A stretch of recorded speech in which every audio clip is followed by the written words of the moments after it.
in downtown Houston as the Angels enjoyed their off day yesterday here in the Lone Star State, and yet they're going to face the Houston Astros. The first place Houston Astros tonight is game one of a four-game series, and they will have their hands full with Justin Verlander on the mound. We welcome you inside our broadcast booth and back to Angels baseball here on Fox Sports West.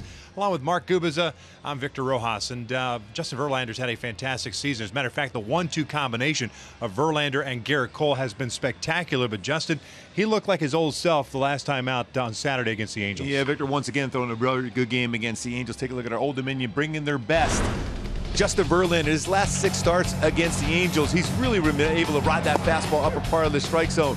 6-0 with an ERA just barely over 1. 43 innings pitched, 48 strikeouts for Verlander. That four-seam fastball has been great. The breaking ball has been solid. Pace always very good with Justin Verlander. Did see a couple home runs, though, especially Shohei Ohtani on a changeup last time out. Shohei Ohtani back in the lineup against Verlander again tonight. And we got some more news on Albert Pujols and Shohei Ohtani. We'll talk about that in game. We're going to step away for a moment. When we return, we're going to focus in on Ted Williams. Today, the 100th anniversary of his birth. We'll talk about Ted Williams and much more when we come back.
Opportunity with a redesigned exterior and 31 Highway MPG. Test drive one today.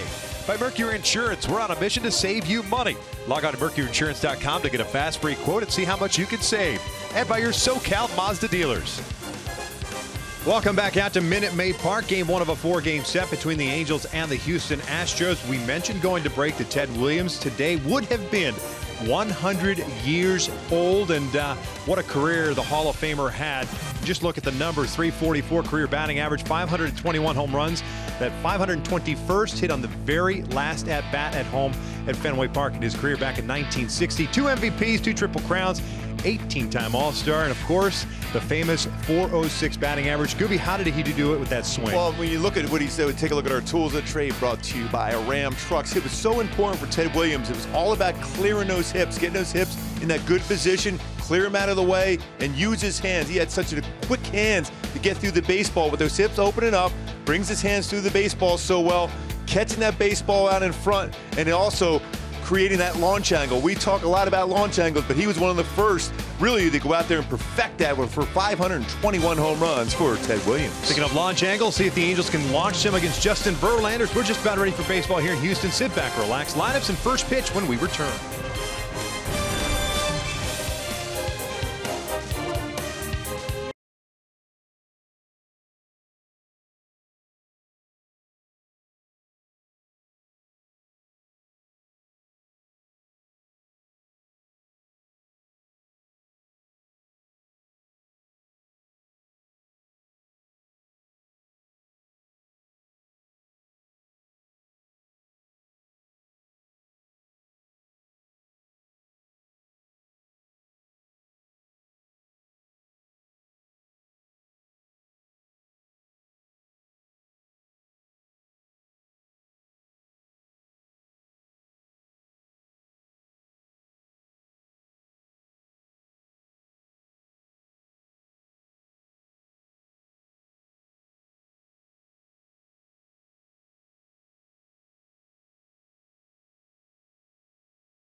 On all new Hyundai vehicles, see your Hyundai dealer today.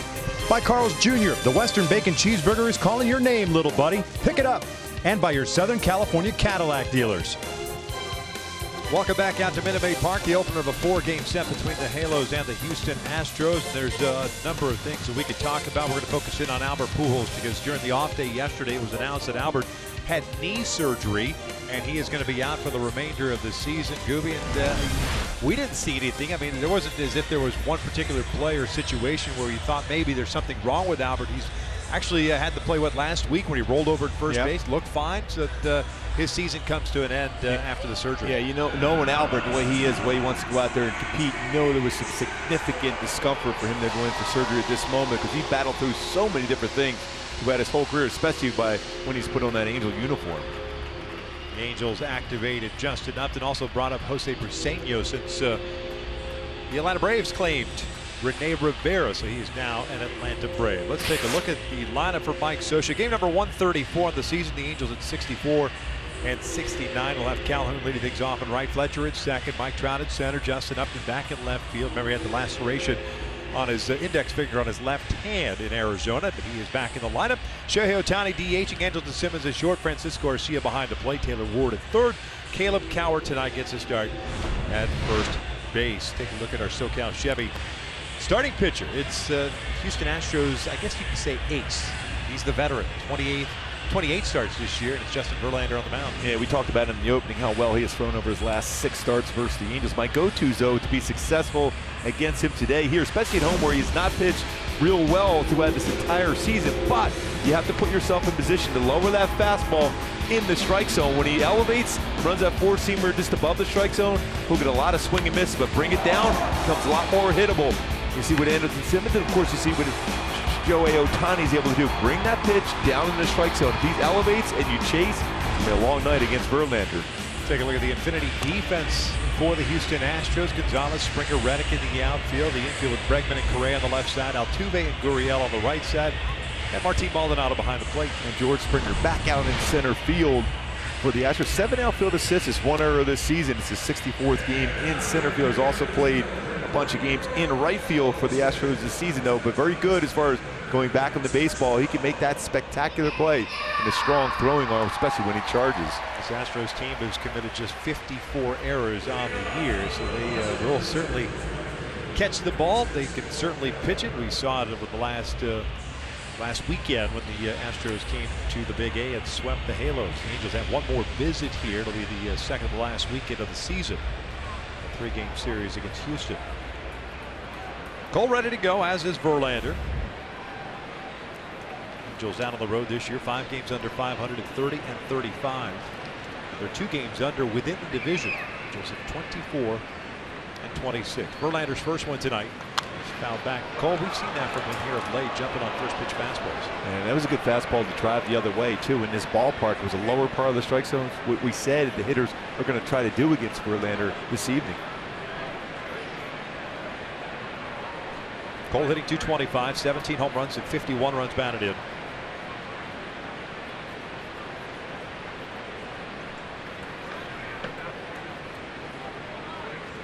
Halos coming off a series split with the Colorado Rockies. Won on Monday, lost on Tuesday.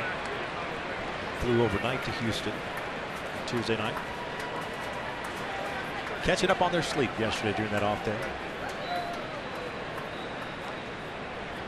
Sleep? It's overrated. Yes. Right? That's your favorite saying? Yes. Sleep when you're dead? Yes. Plenty at that point. 0-2.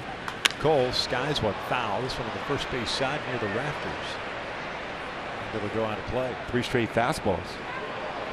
94, 94, 95.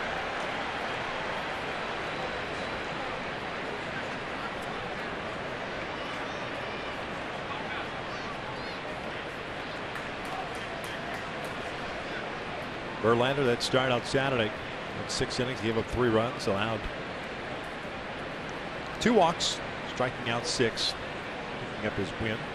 Back-to-back victories for him. Cole will strike out. Cole's had some issues throughout his career against Verlander, has had many. It was the first out of the game.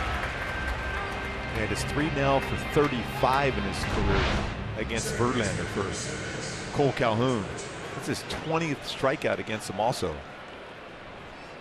Slider, even though he didn't get that slider down in a position where Cole was unable to make good contact with it. There's David Fletcher, .278 average with a home run and 22 runs batted in. Look at a strike. Here's Hederstrom calling the balls and strikes tonight. He's the crew chief. Eric Cooper at first. Ramon De Jesus at second. Stu Sherwater over at third.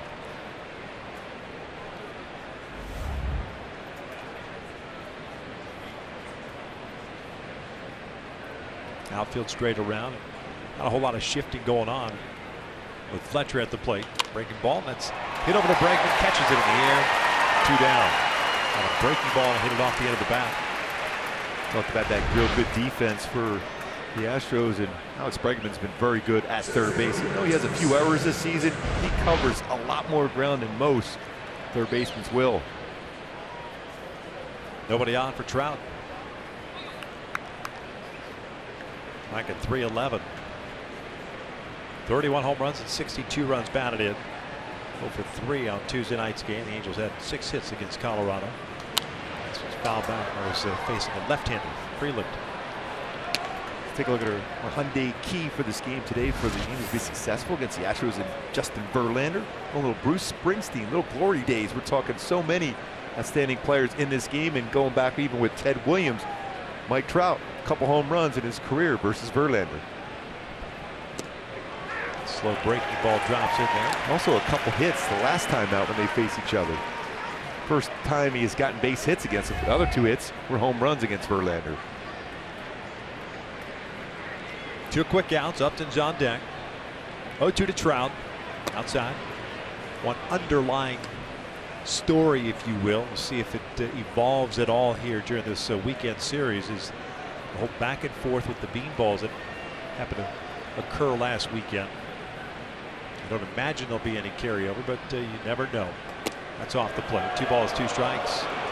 Going back to Altuve being hit by Justin Anderson and Shohei Ohtani being drilled by Osuna. And Deck McGuire hitting Yuli Gurriel. All this trying to establish the fastball in. Just got away from it. Yep. Tends to happen. Go fastball away. Full count. See where he's trying to throw that 4-seam fastball. As far as spin rate on a 4-seam fastball, Verlander's at the top as far as spin rate on his 4-seamer.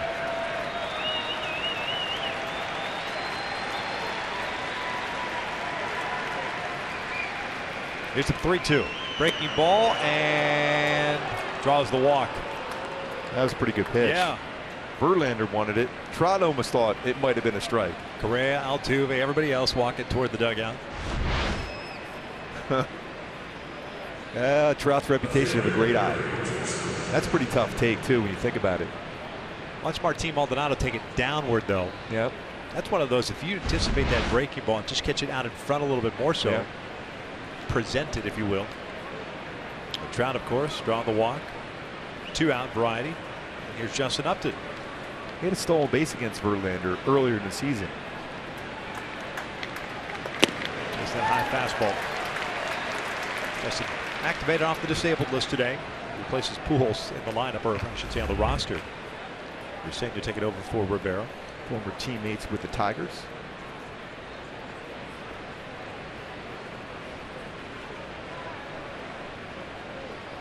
th walk of the season, by the way, for Trout. It's amazing numbers.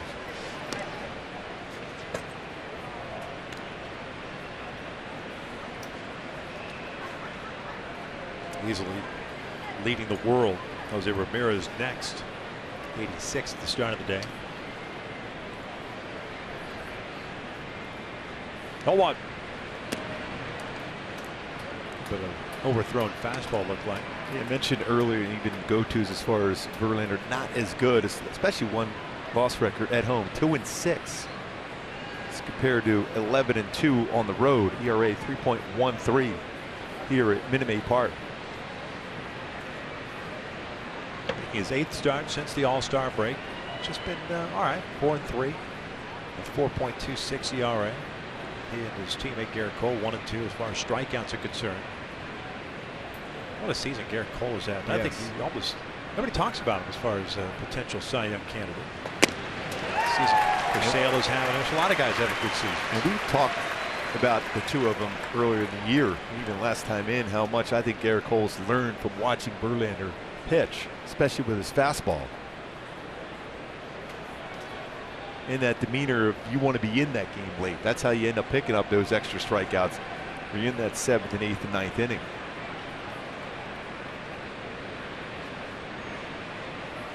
Justin sees 3 fastballs, goes down, swinging the halos down here in the first, way to the bottom of the inning with no score.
And a half-game lead in the American League West at 82 and 51.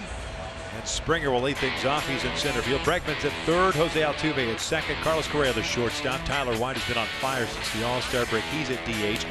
Marwin Gonzalez in left field. Yuli Gurriel at first. Josh Reddick is at right. And Maldonado rounding out that starting nine. Andrew Heaney is on the mound. Well documented, Gooby, the struggles that he's had out on the road as far as being winless since 2015. He's got to figure it out. And home, even the last couple starts, been a little not Andrew Heaney-like. Yeah, I think it's the feel for all of his pitches. Fastball, slider especially, and even his changeup. I didn't think he used his changeup as much as he had in the past. Last time out, I think that's going to be an important pitch too today.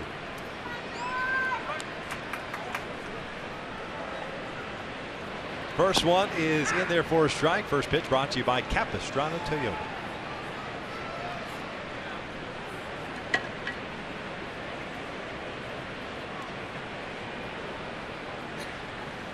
Springer swinging at the breaking ball. It's a good slider. The ball's 2 strikes. George hitting .252, 19 home runs, 61 runs batted in. Just back on a full-time basis. We saw him as a pinch hitter on Sunday. Last 3 games against Oakland. Back in the lineup regularly. He's 4 for 10 since returning. Double, 4 RBIs and 4 walks. Punch down the line, just fouled. Now remains at 0-2. That was a pretty good changeup, but he was looking away.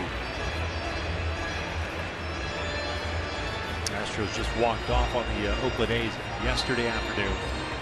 Took 2 of 3 from that series. They're done with their season series with the Oakland A's. They went 12-7 against Oakland.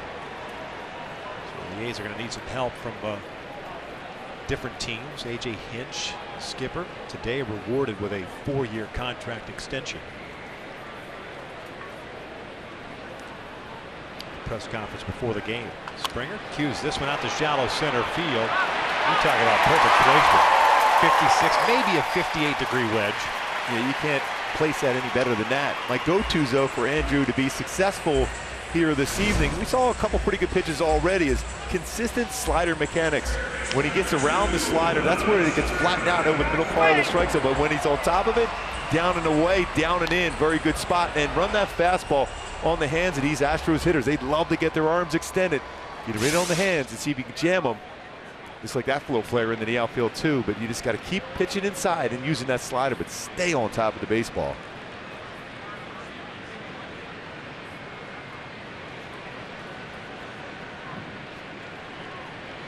Alex Bregman had been batting the leadoff spot with Springer out of the lineup. He's done a nice job for them, filling in that spot. 10-game hit streak currently. .293 batting average, 25 home runs, 86 runs batted in. So it's 43 doubles. That's a new Astros record for third baseman. Who would you have guessed had the record before Bregman for doubles? Caminetti? Nope. That would be like the logical, right? Or maybe even like a Jeff Blum, since he's doing TV for the Astros. Sean Barry. Oh, former Royal. It's in there. 1 ball, 1 strike. Blumber's too busy hitting in a home run hitting contest here. That's right.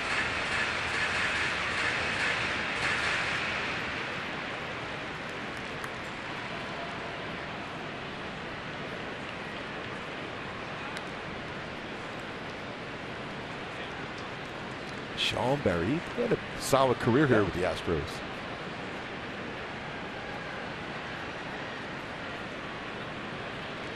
I'm going to always call him Walter.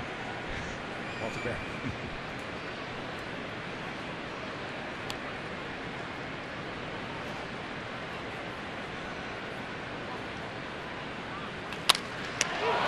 Heaney has it over to Simba for 1, and just like that, double play, 2 outs. Textbook. Something that the Astros do quite a bit of is ground into a double play.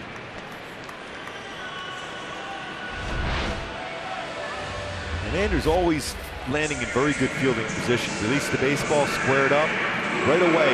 Knew exactly who he was going to throw the baseball to with the communication. There's a rate at the base. It easily completes a 1-6-3 double play. 131st double play the Astros have hit into this year. 14th time for Bregman. Gurriel's the leader with 21.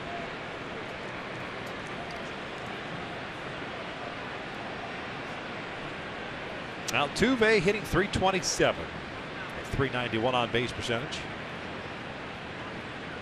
Some time on the disabled list this year for the first time in his career. This one's rolled to the left side.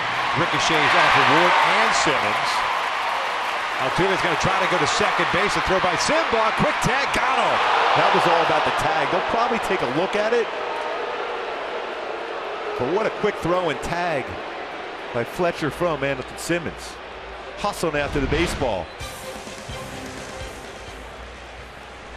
Lot on that throw. See if he was able to apply the tag. It's going to be pretty close. Pretty close. Still no decision yet by A.J. Hinch. And the coaching staff looks like they're going to challenge it. Thought they might have. Going to Jesus with the out call. He'll head over with Gary Cedarstrom. That was a good throw by Simba and a quick tag by Fletcher.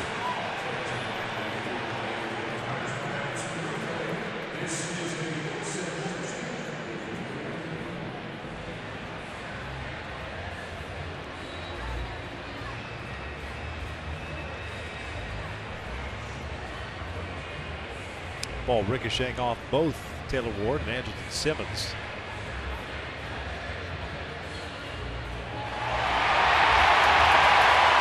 A lot of umpires here at the stadium here today.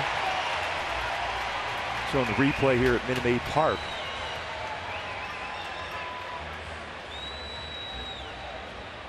So close. I think there it might look like he's out. If you're just gauging on the contact of the base, meaning the movement of that base. I mean, there it is, the glove right there, and then the foot on the base. It's not as clear cut as it looks like at the fans here in the stands, especially when you get a close look at it. Tag, then the foot hitting the base. I mean, that's how I see it. Yeah. That's a big, I mean, for me, A.J. Hinch, that's a wise decision. You have a guy in scoring position.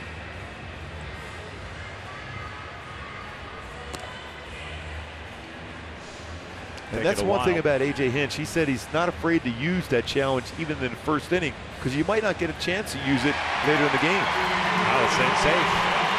Call gets overturned. The man in scoring position with 2 outs.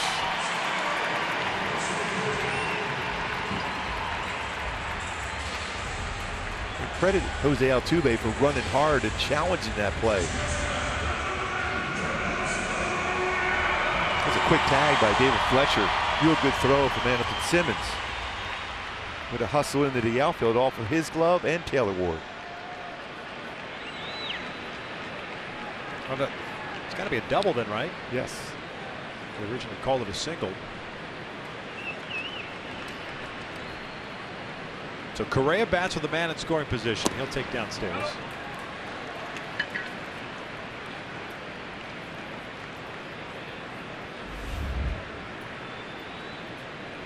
.249 batting average for the Astros shortstop. 17 doubles, a triple. 14 home runs and 59 runs batted in. He's missed some time as well. Sore back. You can see that 92 early on for Andrew Heaney. Correa 3 for 10 in his career versus Heaney.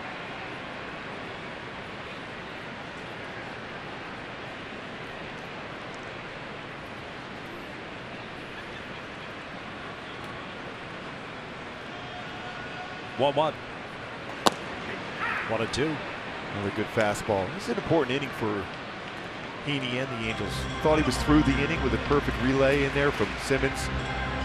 From that outfield spot to David Fletcher, especially when you know you've had your troubles on the road. And you're facing Verlander, who had a solid first inning himself.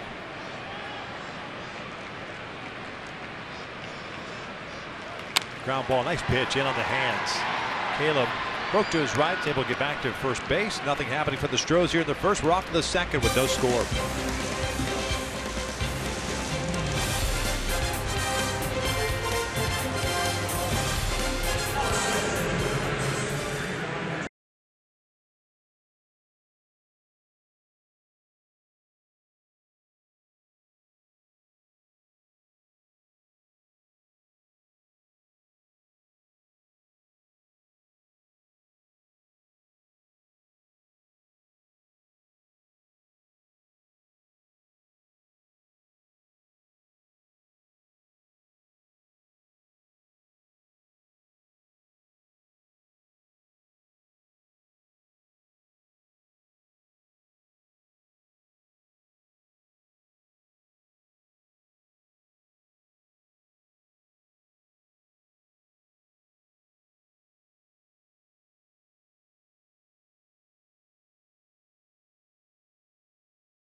August 25th against Justin Verlander. Threw him a changeup in the dead center field. Home run for Shohei Ohtani. That's his first home run and only home run of the season versus the changeup. Has been quick on a fastball, but really good on that changeup from Verlander. Shohei leading things off. Takes down and in. If I remember correctly, the following at bat, he saw some fastballs. Yeah, even the double he had early in the game was on a changeup. That's right. He said nothing but fastballs, high fastballs after that. 275 batting average, 15 home runs, 43 RBIs. Breaking ball in there for a strike. 1-1. Here in Houston, we get the straightaway center field camera, so a little bit different angle right over the pitching mound. Rubber.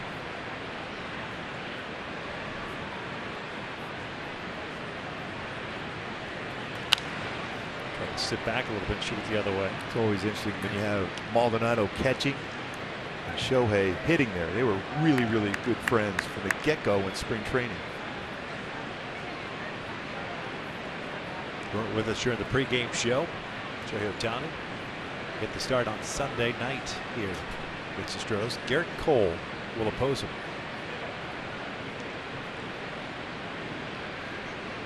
1-2. He's off.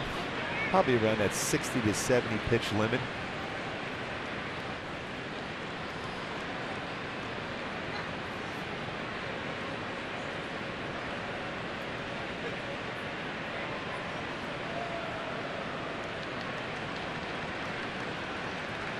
Andrelton Simmons on deck.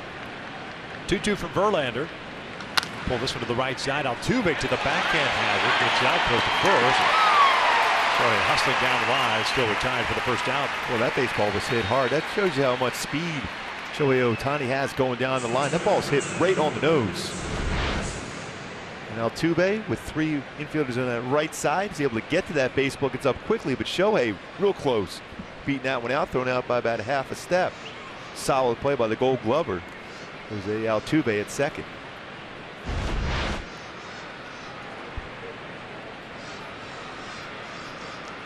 Andrelton Simmons steps in. Take down it in. Simmons hitting 293.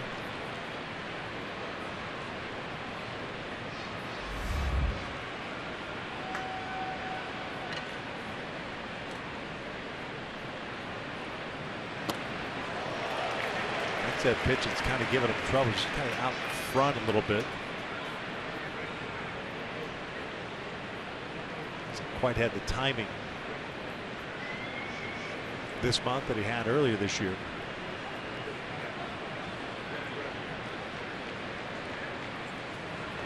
Off the plate.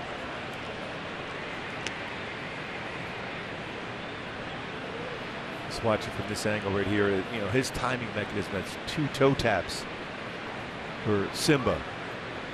Just hasn't quite got this timing. There's been some good swings, but he's been out in front, especially on some breaking balls.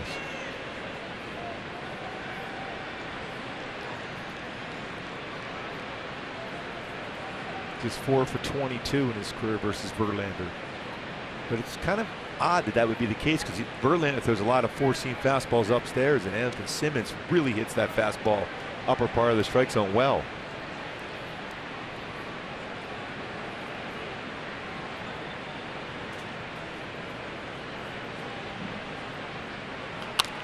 Foul off. 2 balls and 2 strikes. Andrelton has hit 244 since the All-Star break. Just a 266 on base percentage. It's kind of that tale of 2 seasons for him, but most of that has kind of occurred in August. First couple of weeks after the break, he was all right, but then this month, for whatever reason, especially the last kind of, his hands are just getting way out in front.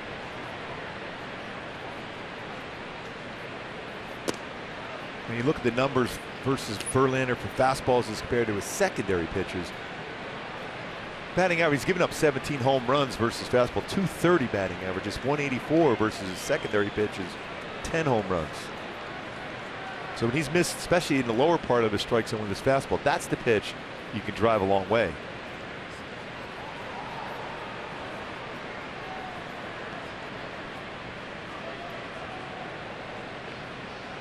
Simba 4 for 7 in this ballpark this year.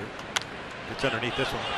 Maldonado gets rid of the mask, hits Gary Cederstrom in the foot. 2 down.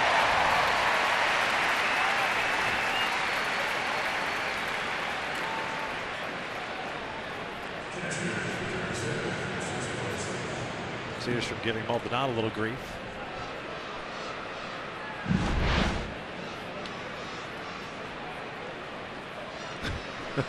Get out of the way. Yes. Give me my room. It's a battle of the hockey mask. Who you got? I'm going with Maldonado. Machete. Cisco Garcia behind the plate tonight. Oh, he still walks around with that shirt. Everything hurts shirt. Yeah. So be a little stained by now. Yeah. Saw it earlier this year. Francisco at 280. 3 home runs, 3 doubles. And fastball 0-2. Just that plane he throws his fastball at Verlander. And he's got a lot of mileage when you think about it. Pitches thrown, innings. Still challenges hitters in the upper part of the strike zone, because if you miss a little bit lower in that, that's when you're seeing that long ball against him. Breaking ball pulled foul.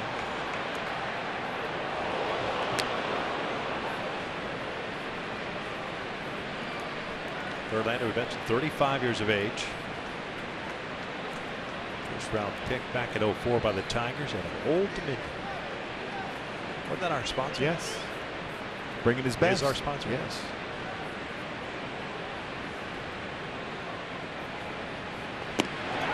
Garcia goes down swinging. That's a second, pardon me, third strike down of the ninth for Verlander. Scoreless as we head to the bottom of inning number 2.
New Rose. No score, bottom of the second. Tyler White, Marvin Gonzalez, Yuli Gurriel. A couple of hits allowed by Andrew Heaney, one of which was the double to Altuve, but no damage in that first inning. Faced Tyler White, the hero yesterday, the walk-off home run. He's the DH. Mentioned he's been hot since the All-Star break. Since then, he's hit .345 with 14 extra base hits, 22 RBIs, and an OPS of 11.23.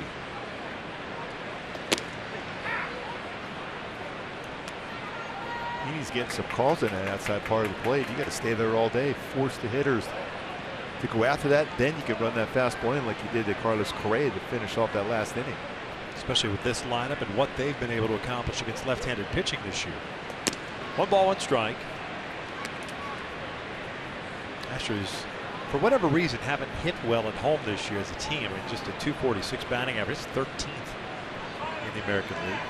Those real good career numbers for Heaney against the Astros. 2.32 ERA, 2-1 record. This one out to right center field. Trout is there, but again, another pitch that was off the plate. Yeah, an off-speed pitch. One down. Always good. You throw a fastball away, then an off-speed pitch away. Timing's off for a hitter.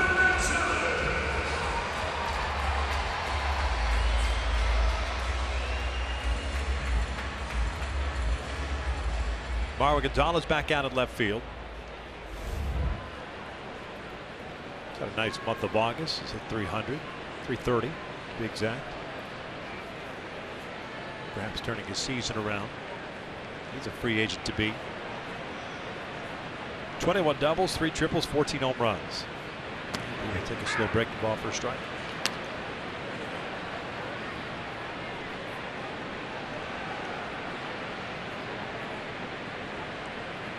Andrew like Verlander facing this team for the second consecutive start.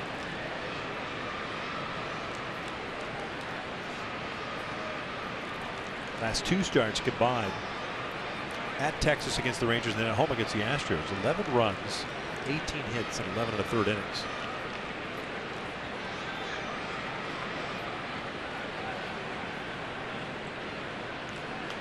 Three starts ago, he had a pretty good start against San Diego, which was a bounce-back start. The struggles he had against the Tigers. Remember how he picked up the win against the Tigers at home. He gave up 5 runs in that one. Remember how many changeups he threw? How many outs he got with changeups? San Diego. Yes, yeah, San Diego very got good. 10. I know that's a field pitch, but you would think that you'd be able to get that amount of success, especially if you got an aggressive type team. I'd consider the Astros a very aggressive type team. They're generally putting the ball in play fairly quick in the bat. Down goes Gonzalez. First strikeout of the night for Andrew. 2 down. And encouraging. 94. Taking a page out of the book of Justin Verlander, his high 4-seam fastball upstairs. It's a swing and miss. Very difficult to catch up to that one.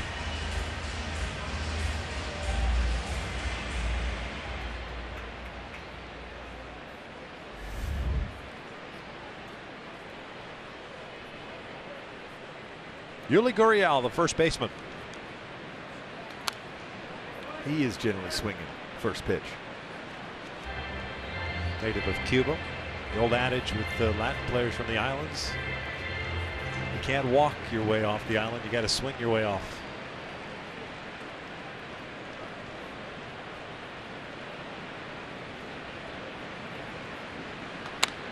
No balls, 2 strikes.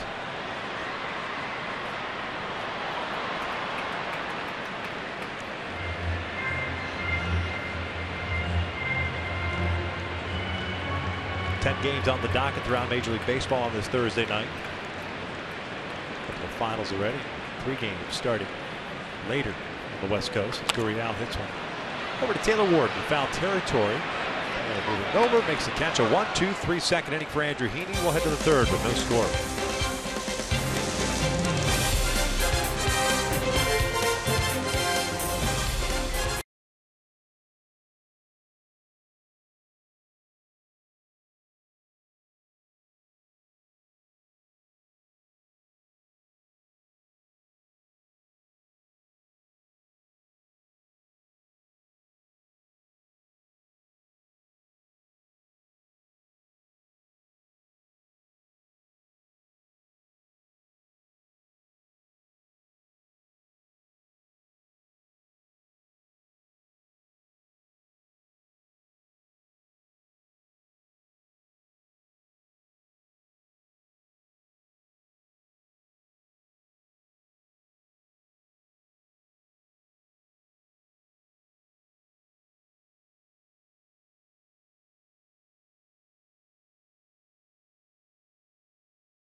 Exclusive packages for you and your guests. Call 888-796-HALO or go to angels.com/suites for more details.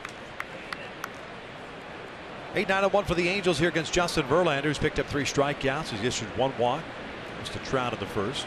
Ward, Cowart, and Calhoun. In the third inning, Taylor Ward, but had a strike. Average of 182. 8 for 44. 2 home runs, 6 runs batted in.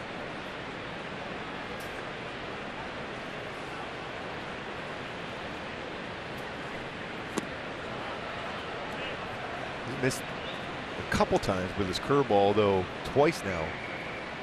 Looked like it got the lower part of the strike zone. This is another good curveball from Verlander. That's a lot of the strike zone.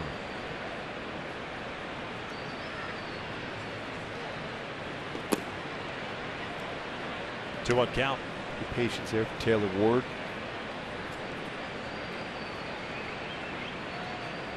See if you can look for a fastball away and line it in right field now.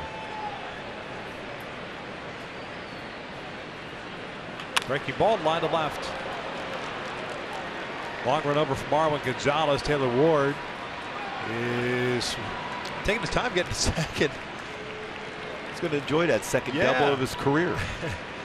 Thought for a second maybe he didn't realize where Gonzalez was at. Marwin, a shortstop by trade. Good arm. This time that slider didn't get away, middle of the plate, and he hooks it right to left field for a double.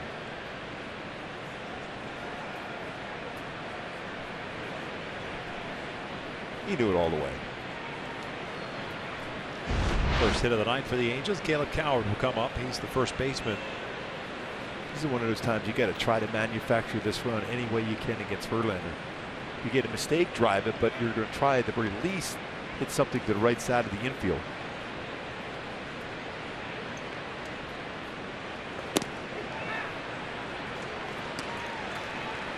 Be interesting to see this sequence by Verlander, especially with Cowart at the plate, if he's going to try to elevate everything, because it's going to be tough to, with a high fastball, to hit the ball on the ground on the right side of the infield.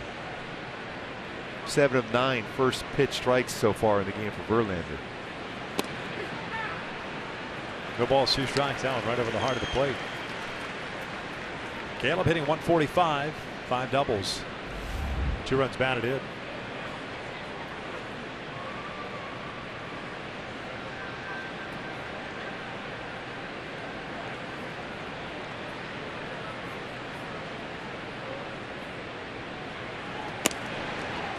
There's that fastball upstairs again.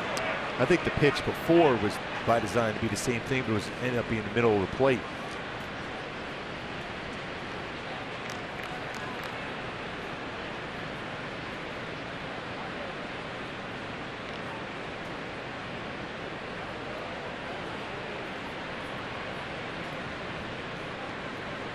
Time called.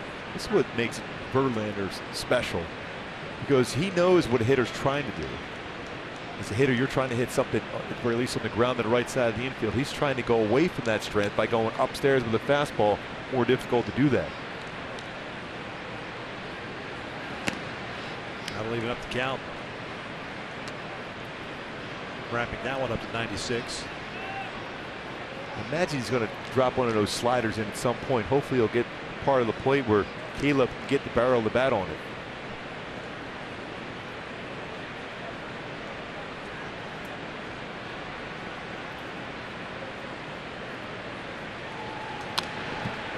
Back to that fastball in the inner part.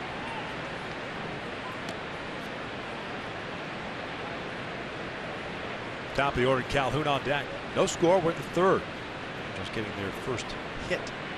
Taylor Ward double to lead off this frame.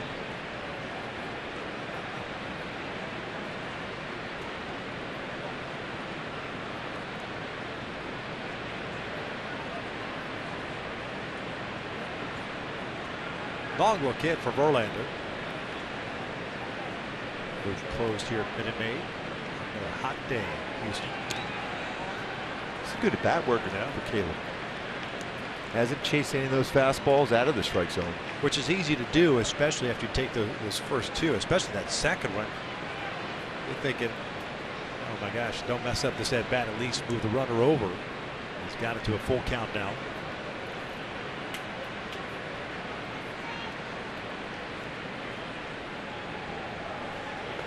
strike out on the high fastball. 1 down. He didn't vary from his game plan in that entire at-bat. Let's take a look at our Kia drive to success. Speaking of strikeouts, and Verlander and Garrett Cole this season 1-2 as far as the leaders in the American League. Last 2 AL teams to do that in the last 30 years. 2012 Tigers featuring Verlander and Scherzer. In 1990 Texas Rangers, Nolan Ryan and Bobby Witt, whose son is a very big prospect. But he's a potential first rounder next year. Bobby Witt Jr. Yep. There's Cole. Struck out in the first.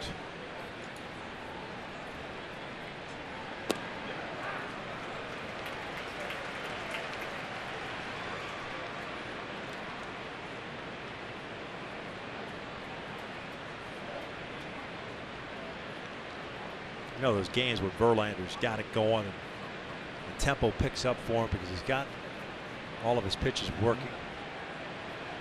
I'm sure you know what that was like. Had it all going. You couldn't wait to get your sign and go as Cole fouls it back 0-2. At least for 1 inning a game. No, you really felt it. Even sometimes when you're warming up in the bullpen before you take the game mound, you may or may not have it. As soon as you get on the mound, you see the first swing against you, and all of a sudden, I got it working right now. I got a feel for all my pitches. Now it's just a matter of executing your game plan. Now hitters at times will make adjustments. So as a pitcher, you do the same, and that's why it's important here for even the adjustment made, because that was a break ball he got called with last at bat. See if he makes the adjustment here. Down and in. Tried it again. This time he didn't go after it.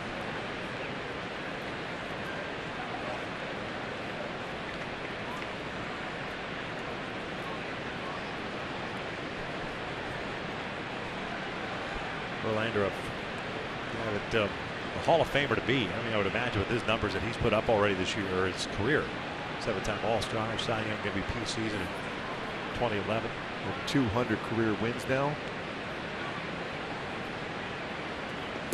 Back to that breaking ball. And 300 wins for a career is going to be very difficult now in this day and age for starters.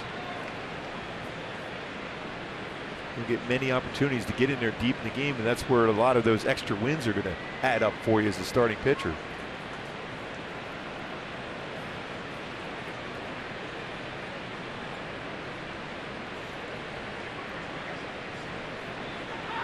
Ward still at second base. Called. A little slower pace for Verlander, yeah, especially with a runner on base. Long look in. Martin Maldonado as far as the sign being put down. Now is that a product of a new catcher?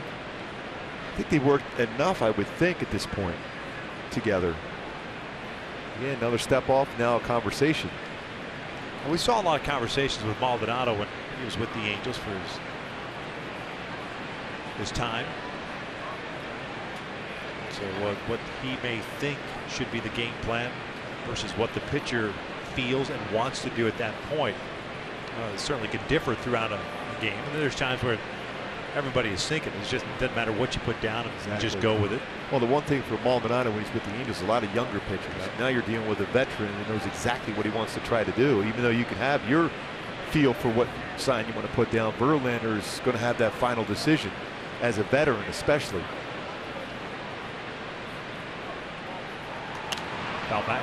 Factory fastball upstairs.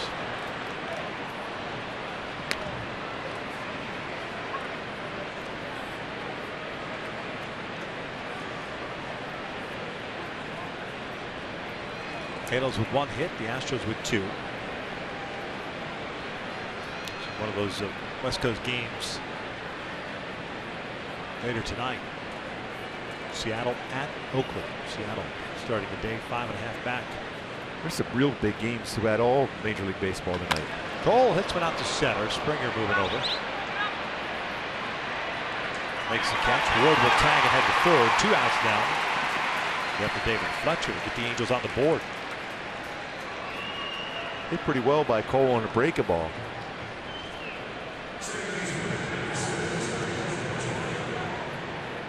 Always important to tag up to get third, especially with this breaking ball that Verlander have. Occasionally will bounce that. He's had a couple wild pitches this season.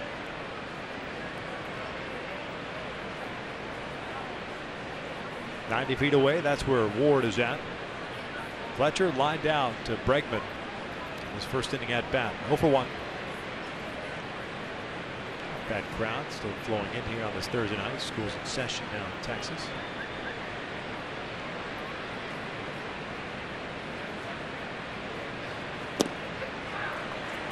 One of those veteran pitchers that will comfortably work from the full windup with 2 outs and a man at third base.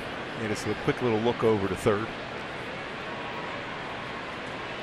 I recall, remember, Anthony Simmons is trying to go down the line against him the one time. He still didn't flinch at all. 0-1. The ball's 2 strikes. Boy, he really kicks it in another level when there's a runner in scoring position. Especially with 2 outs. Overall 188 with runners in scoring position.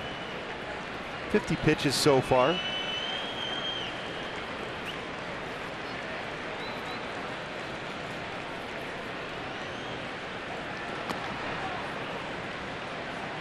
So he's got a 96 and 97 mile-an-hour fastball working. Yeah, I think this inning started at 94-ish. Yep. Just ballparking. Vintage Verlander kicks it up a gear with the runner in scoring position. But that being said, David Fletcher is pretty good as far as making contact with that kind of velocity. He can go into the outfield rather easily, just getting that barrel of the bat on it. Hit the rafter and comes on down. Hey, oh, what a play! The deflection and the catch and the bow.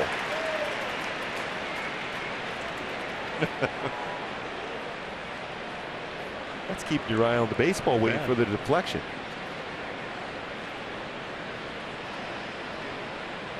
Trout's on deck. 1-2 again to David. There's that breaking ball. A similar pitch that Fletcher went down and got off the end of the bat. Line to Bregman in the first inning. I showed Eric Hensky. I was talking to him about what the game plan is against Verlander. He said it occasionally just gets some of those breaking balls that got flat spin to it out over the plate. And also, like we talked about before, is bringing that fastball down. But get one of those flat breaking balls.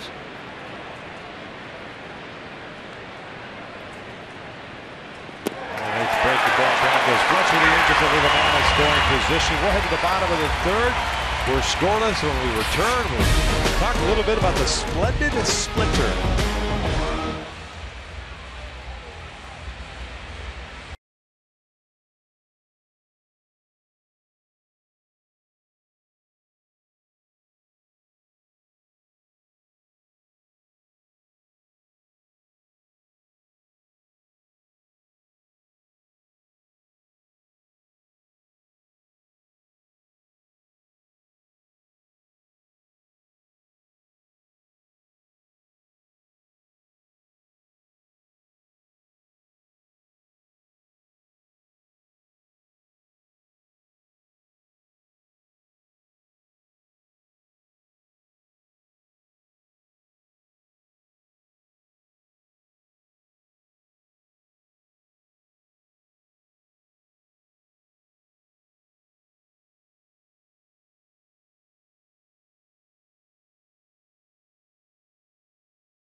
The theories that he had as a player, as a manager, as an instructor have stood the test of time. And with all the analytics that we have today, the high-speed video, I think all it's doing is proving that what Ted Williams said 50 or 60 years ago is the exact way that you're supposed to swing the bat. That's Mr. Ranger himself, Tom Grieve, longtime analyst and player, general manager of the Texas Rangers, talking about his manager. Tom broke in with Washington Senators in 1970. followed, of course, with Texas when the Senators moved to Arlington in 1972. There's great points about, Ted Williams as far as hitting ahead of his time, from launch angles to hitting against the shift. All those things back when Ted Williams was able to get through that. Reddick bouncer back up the middle, Simba to his left. There's the first out of the bottom of the third inning. I think it is asked Tom about it. Became very good friends with him when I was working with the Rangers. Oh, he's one of the best storytellers there is, as far as just going back in history and his experience that he had. But I asked him about Ted as a manager. He said he's kind of a reluctant manager. He wasn't that into managing. Bob Short, the owner of the then Senators, and of course then the Texas Rangers, is the one that kind of talked him into it. And he only lasted the one season in Texas when they moved in '72, and that was it. But everything was focused around hitting, obviously, for Ted Williams.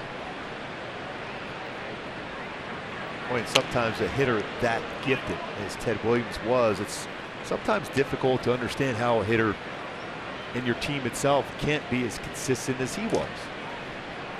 And I was lucky enough early in my career to do an autograph session with him. He was there I was sitting there next to him in 1984, and for 2 hours we were talking baseball, and he even visualized and saw some games in which I pitched, and he told me exactly what he would try to do against you. I'm like, how would you know that? He goes, because I know exactly what your patterns were. I'm like, all right, so if I'm going, we talked about hitting the ball through, in the air a lot. So he would say, okay, you're going to go that little two-seamer away. I'm going to hit that one on the line. I'm going to frustrate you. I'm going to get you to bring a fastball in, and then I'm going to hit that a long way. Same thing with your slider. Unless you get that to that back foot of mine, which I'll take anyhow, I'm going to get the barrel of the bat on your slider going into my swing path.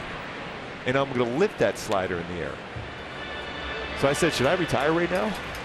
I can't get anybody out. He goes, well, you may be able to get other people out, but I'm not so sure you're going to get me out. It's amazing how through the test of time, and I don't know how it is in other sports, I guess it plays out differently in other sports, but for whatever reason in baseball, it never has seemed that a great player such as a Ted Williams ever really evolved into a great manager. And the 1-2 is downstairs, 2 balls, 2 strikes. I asked my dad about that a long time ago, and he says, you have to understand, Ted Williams is talking hitting. He's talking about it from his perspective. And he was great because of, one, he was God-gifted talent. His eyesight was incredibly fantastic. Being able to process things. The normal guy at the major league can't do that stuff. So it's difficult to talk down, if you will, to a player to make them understand or help them understand the dynamics of hitting or pitching, however you play it out, depending on the position of that player. So it never really works out that way for baseball. It's hard for a really good hitter like Ted to be able to relate to that, because he doesn't have many downtimes. Right. Successful pretty much every at bat. When you think about it, batting average, career batting average, where it was at 344. So there wasn't many times he wasn't hitting the ball hard. But a lot of players will go through those stretches, and it'd be difficult to relate for him to be able to tell them what you need to do when you're at your down point as a hitter and you're starting to jump out in that first pitch. You don't want to be dealing with secondary pitches. Long at bat here with Maldonado. 2 balls, 2 strikes, 1 out. No score in the bottom of the third. Today the 100th anniversary of the birth of Ted Williams.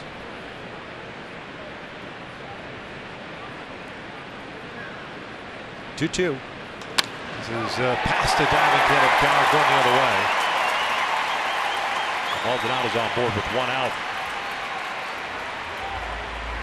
Let's go back and listen to Tom Grieve talking a little bit more about Ted Williams. Joe Camacho was one of our coaches. He came from Ted Williams' camp up in Massachusetts to coach for us. Nellie Fox, the Hall of Famer, was another coach. And they were going over the plays with the infielders. They were having a disagreement on exactly how to run these plays. The players were standing there. Ted was standing there. Their argument got a little bit heated. And Ted finally just said, "Ah, the hell with it. Let's just hit." One and down. Let's just go hit. That sounds about right. Yeah. Springer looks at a strike. And a base hit in the first. Well, when you look at Ted's career numbers he had, and he missed, what, 3 seasons, parts of 3 seasons when he served in the military, and that was during his prime years. Fighter pilot, by the way. Yes. Yeah, he wasn't just going, whoa, he was a hero in every sense of the word.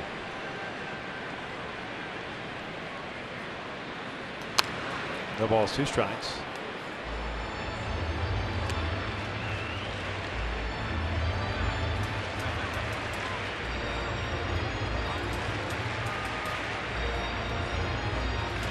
Very effective so far in this game for Heaney as far as first pitch strikes. Wasn't really the case last time out. Solid here so far.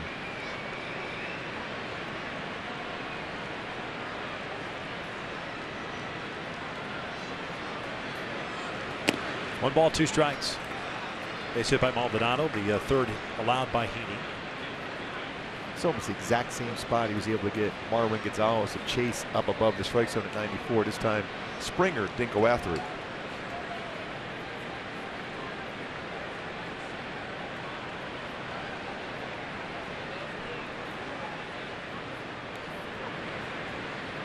Good off-speed pitch. Down goes Springer, 2 down. Mentioned Ted serving in the military. Fighter pilot in the Marine Corps, World War II, and of course the Korean War. Really almost Presidential five Medal of Freedom. seasons in, 3 consecutive towards the end of his career there too, right away. Yep. In the military. And you know, it's been discussed as to had he not missed that amount of time, where he would rank on the all-time list. Some would even say that he would have maybe have come very close, if not to breaking Babe Ruth's home run record. And then projected out there. He ended up with 521. Say if he was able to stay at his pace, very least 663 home runs. That's projecting out to that point. Well over 2,300 RBIs in his career. If he had been able to play through those, especially those parts of his career where he was at the top of his game.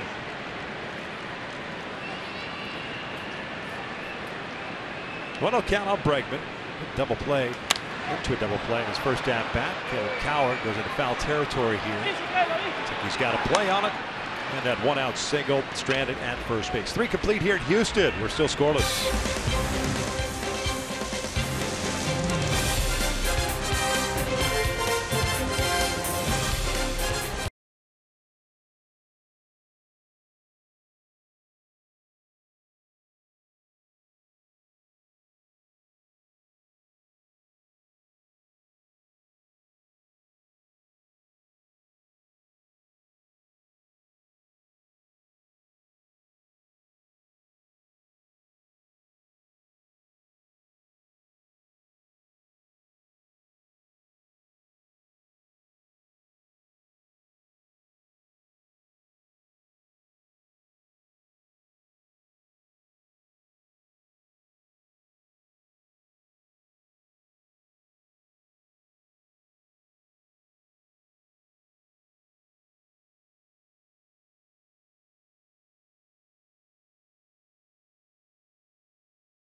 exhibit in the Hall of Fame in Cooperstown.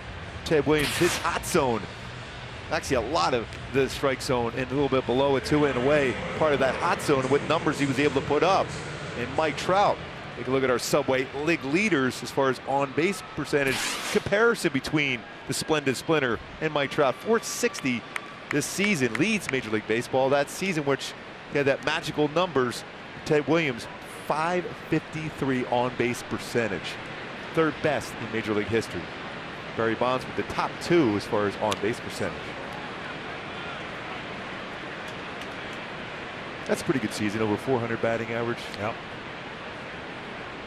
Ted Williams' career on-base percentage of 482, all-time leader. Pretty good. Just under half the time of your at-bats. Struck out just over 700 times and 7,000 plus at-bats. Still pretty amazing when you look at Trout right now with a 460 on-base percentage. 104 walks with 1 here tonight.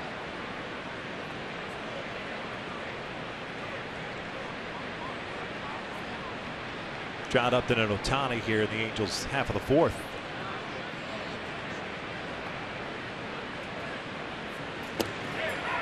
Called strike 3. Trout liking that call, at least giving Searstrom a little bit of a look. 1 down. Time to get him on the slider away. Take a look at our Nissan pitch cast on this slider. Maldonado setting up off the outside corner, and that pitch a little bit off the outside corner. Remember that first at bat with Trout walk was a little bit, I thought it was a little bit closer than that one. All right.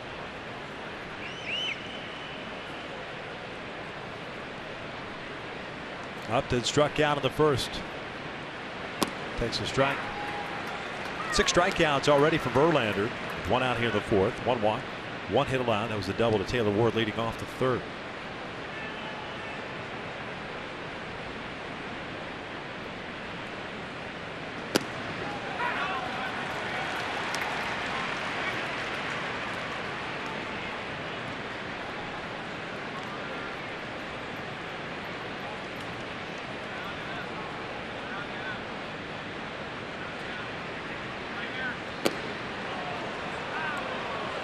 One and 2.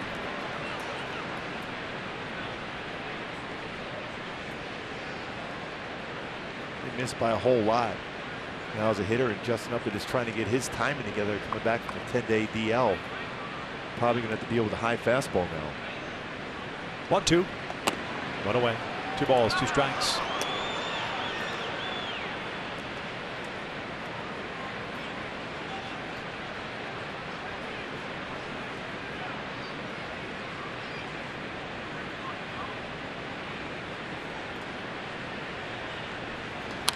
Good rip. Good approach here. Brought that fastball in the strike zone, lower part of the zone. Spin rate, the average spin rate on a 4-seam fastball this season for Verlander, 2613 RPMs, revolution per minute. Mike Minor second at 2534, so significant lead as far as spin rate on his 4-seam fastball from Verlander. But it's a little bit better and easier to hit lower part of the strike zone than the higher part.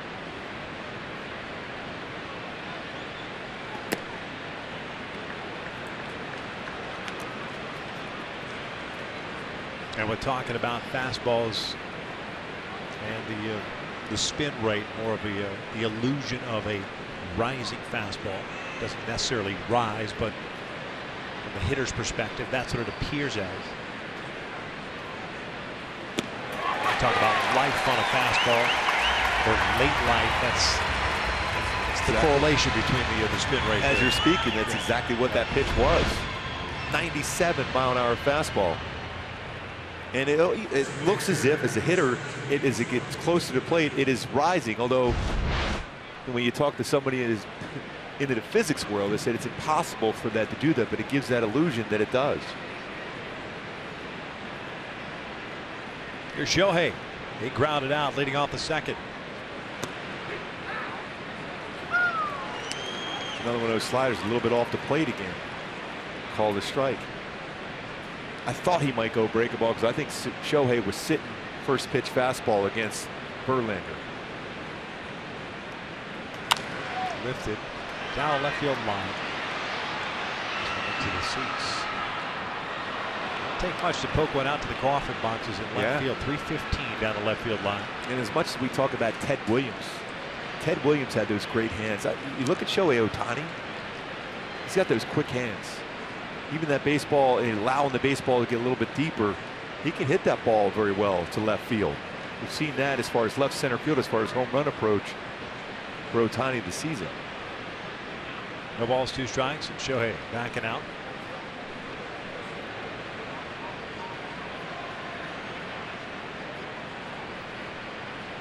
The 0-2. Winner on the breaking ball, Maldonado. Throw down to first. Complete the strikeout, and Verlander strikes out the side, and he has 4 consecutive. We're headed to the bottom of the 4th, still scoreless.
By City National Bank, a proud sponsor of Angels baseball, and by the 2018 Subaru Forester, a whole lot to love.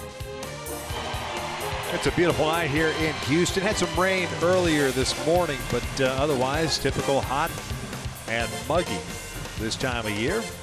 We are indoors. The roof is closed. And Jose Altuve leading things off here at the bottom of the 4th. We're scoreless. It'll be 3-4-5 for the Astros, and Altuve, Correa, and White.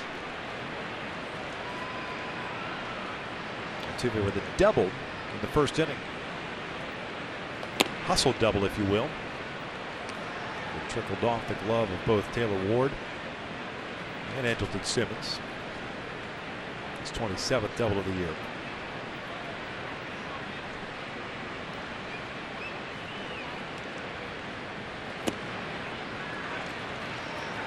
Pretty patient at bat for Altuve. Now, there are times when you see him at the plate, you can kind of tell that he's taking. Then there's other times he looks like he's ready to jump on anything close. Been very good since he's returned to the lineup, 7-1. Reason why he won an MVP. 3 balls, 1 strike.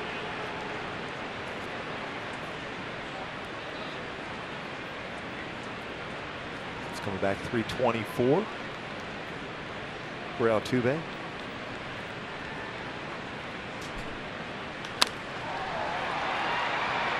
Pretty good life on the fastball for Heaney there.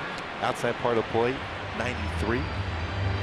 And both starters have taken what Gary Cederstrom has given them, you know, that outside part of the plate to righties, and start to exploit it, which is what you're supposed to do. Now, strike zone moves that way. Why not? Until hitters start making adjustments, you got to keep them honest. This is one of those times too. If you're Andrew Heaney as he progresses in his career, after a fastball like that, you throw that fade changeup away. That should work perfectly. Now you really have to have a good feel for that on a 3-2 count, knowing it's going to at least start in the strike zone to start with, and get a real good hitter to expand on the changeup. Payoff. Foul back. 95. That kind of cut right across back in the strike zone, though, off the body and mask of Francisco Garcia. You know, cut back.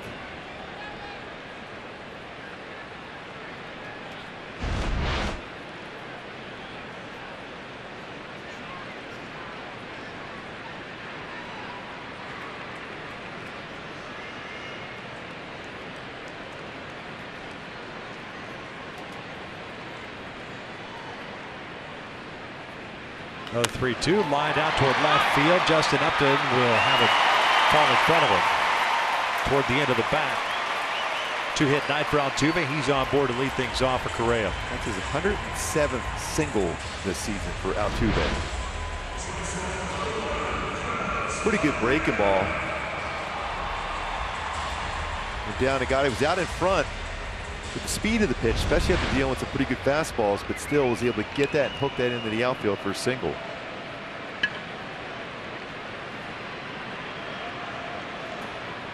Fifth multi-hit games for Altuve, 9 games since returning from the disabled list.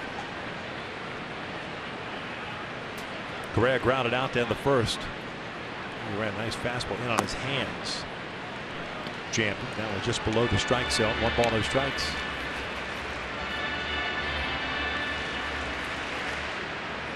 I know there's zero consolation for giving up a soft single to Altuve. That one's 73 miles per hour off the bat, but you got to feel pretty good that you fell behind 3-0. Yeah. You made a pretty good pitch.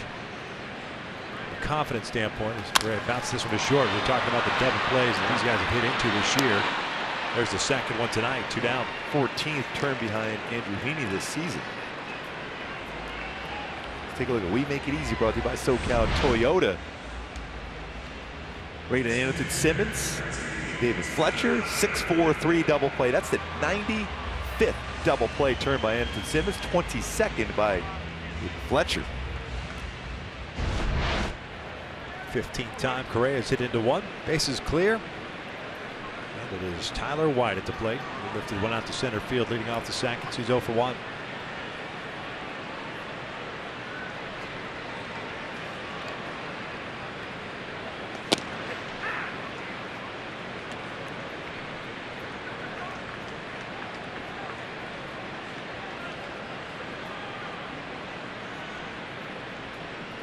Six outs via the ground ball tonight for Andrew Heaney, including 2 of those being double play balls.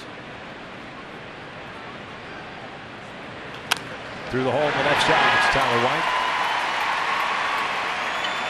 On board with a 2-out single. And we talked about as far as good and sometimes not so good sliders and where Andrew Heaney gets around the baseball. He's trying to go backdoor with that. It becomes a flatter slider instead of going straight down. It goes right to the barrel of the bat, and White hooks that one in between short and third. It's just a matter of just getting underneath the baseball just a little bit for Andrew Heaney when he's on top. Very, very good.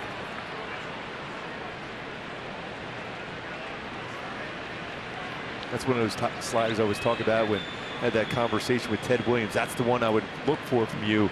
Get around, it would go right to the barrel of the bat, similar to what happened there with White for Andrew Heaney against him.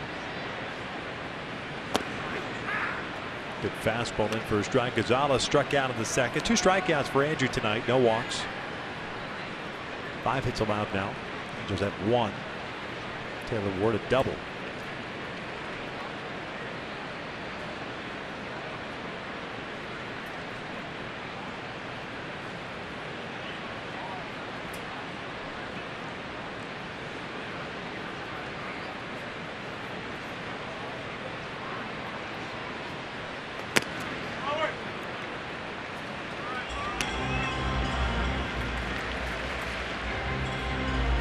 Pitches for Heaney. Very good ratio between balls and strikes so far for Heen Dog.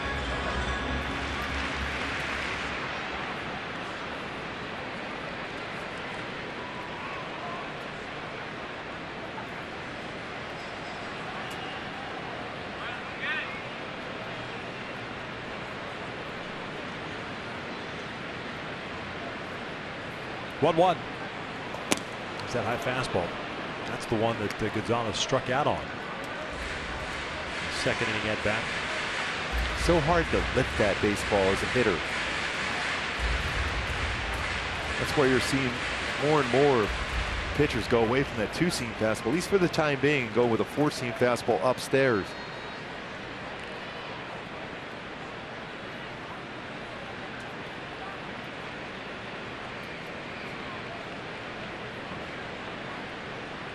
Not a big lead at all for Tyler White at first. Late on that one. Yeah, with those type of swings, Victor, you're almost reluctant to go to a secondary pitch. You wonder if you would speed up his bat. Maybe just watch the body language stepping out of the batter's box. He looks like he's frustrated. Yeah. Could never trust the hitter, though. Never. Never. Trying to lull you to sleep. Yes. He's been pretty even as far as the splits, right-handed, left-handed this year. 248 from the right side, 252 from the left for Marwin.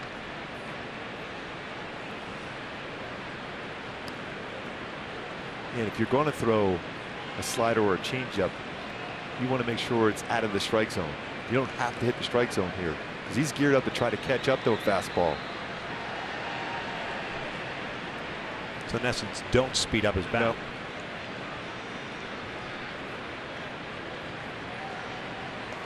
Up and away.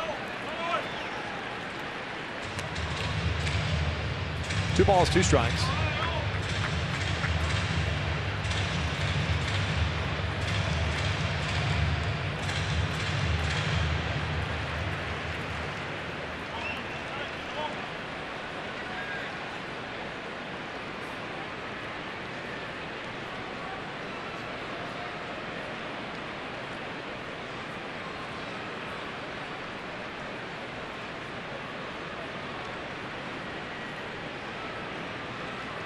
Two. That's a strike. Wow, that's all over the strike zone. Yeah. Question is, how did Arcia present that pitch? Or did he? Outside part of the place where he set up. That's still a strike. Yeah. Especially for Gary Cederstrom. He's looking right down. Yes, he did reach back. As an umpire, you're looking for the corners of the plate. Right. And when it crosses the plate. I think that's the worst excuse ever for umpires. They mislocation or the catcher had to reach back. Yeah, strike's a strike.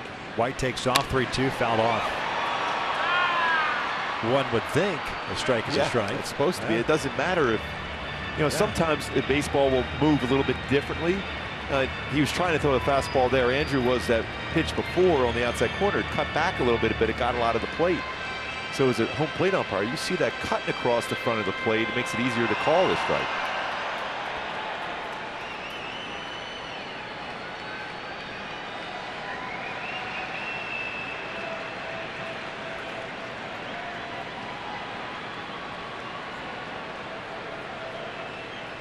White again is going to take off on the next pitch. Payoff. Gonzalez fouls it back. And the more this at bat progresses, the more it leans towards Gonzalez, I think, now, because he's seeing a lot of those fastballs and he's starting to time it a little bit better. Now's when you're thinking, maybe I do throw a changeup. I think, because I think he's timed his fastball right now. That last swing was pretty good. The last one before when he shot it down the right field line. No score. Bottom of the 4th.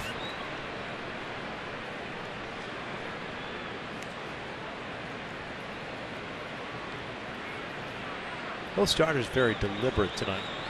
Verlander's picked up the pace a little bit. He's also picking up some strikeouts. Another 3-2. Gonzalez got a fastball again up and away. I think part of it too is Andrew Heaney knows he has to concentrate on every pitch right now because any mistake could really put him in a position where it's going to be difficult for the team to win the way Verlander is throwing not only tonight but what he has done over his last, going into a 7th straight start now against the Angels. Verlander with 8 strikeouts through the first 4 innings. It comes into play when you're on the mound facing not only the world champs as far as this lineup too, you're facing one of the all-time greats on the mound the other side too. Even though you're not facing Verlander in the batter's box, you know he doesn't make many mistakes.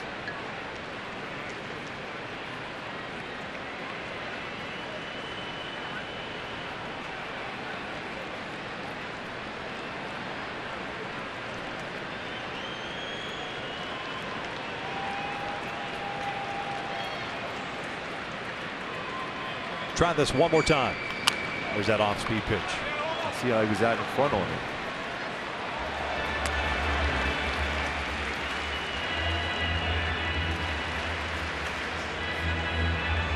Fastball in. That would get him.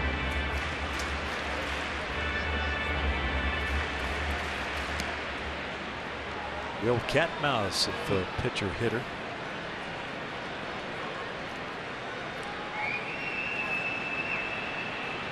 .57 pitches for Andrews so far.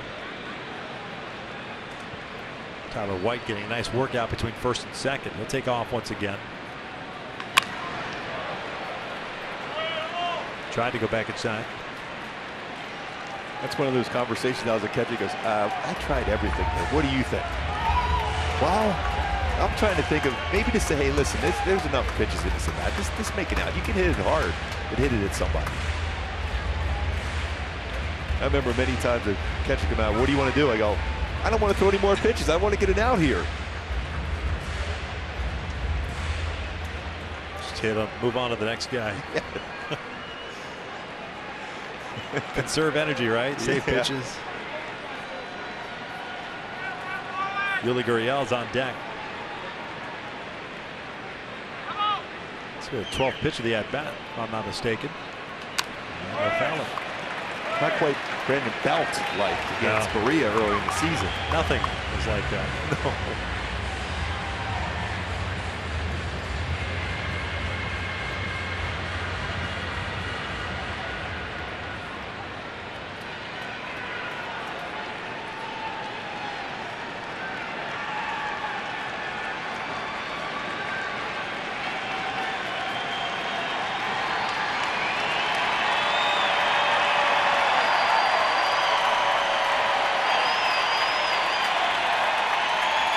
Total pitches so far.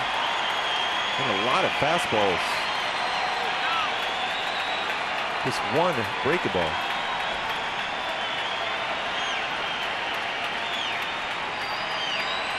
That's what they decide to go with here.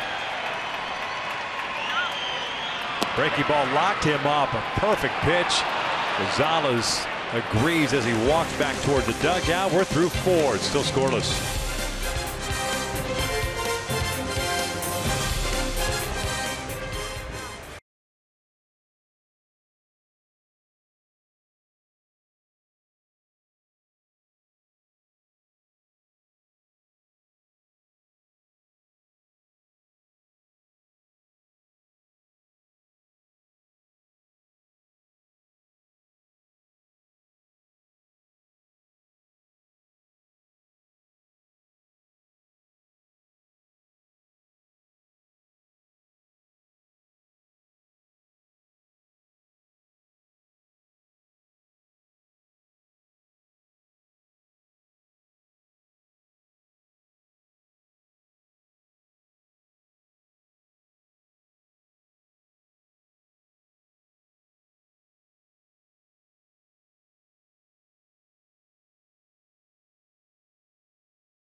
Smarter, and I moved away from the plate where that pitch wasn't so tough, and then I started to hit that good. Then they started to go out there again, and over a career, and your career too, they had years that they'd pitch you one way and then they'd change, or during the season they'd change with you. They'd change and move out here for a while, and then they'd say, well, you got to bust him inside, or they'd say you got to keep it down, or you got to keep it up, and that goes through anybody's career that's extended at all, where they, you know, different stats will change with you, and you've got to detect that's coming before you've had a catastrophe with the season. Nothing like Ted Williams talking baseball, and specifically the shift that was put on him in 1941. And we're facing a club here that puts a lot of shifts on to begin with, the Astros. Actually, 1941 was the original shift that was put on by Jimmy Dykes, then the manager of the Chicago White Sox, and then it was Lou Boudreau, Hall of Fame skipper of the Cleveland Indians, who brought it back. Kind of dared to hit the ball the other way.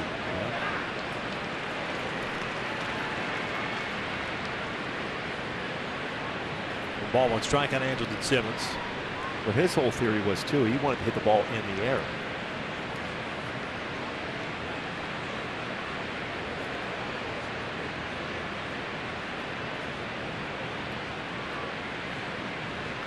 Down the line, foul. 1 ball, 2 strikes. Andrelton popped out to Maldonado in the second.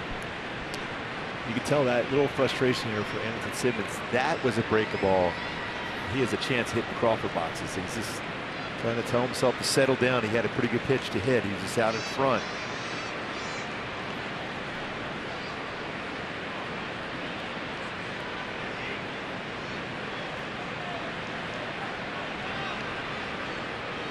Arcia's on deck, then Ward.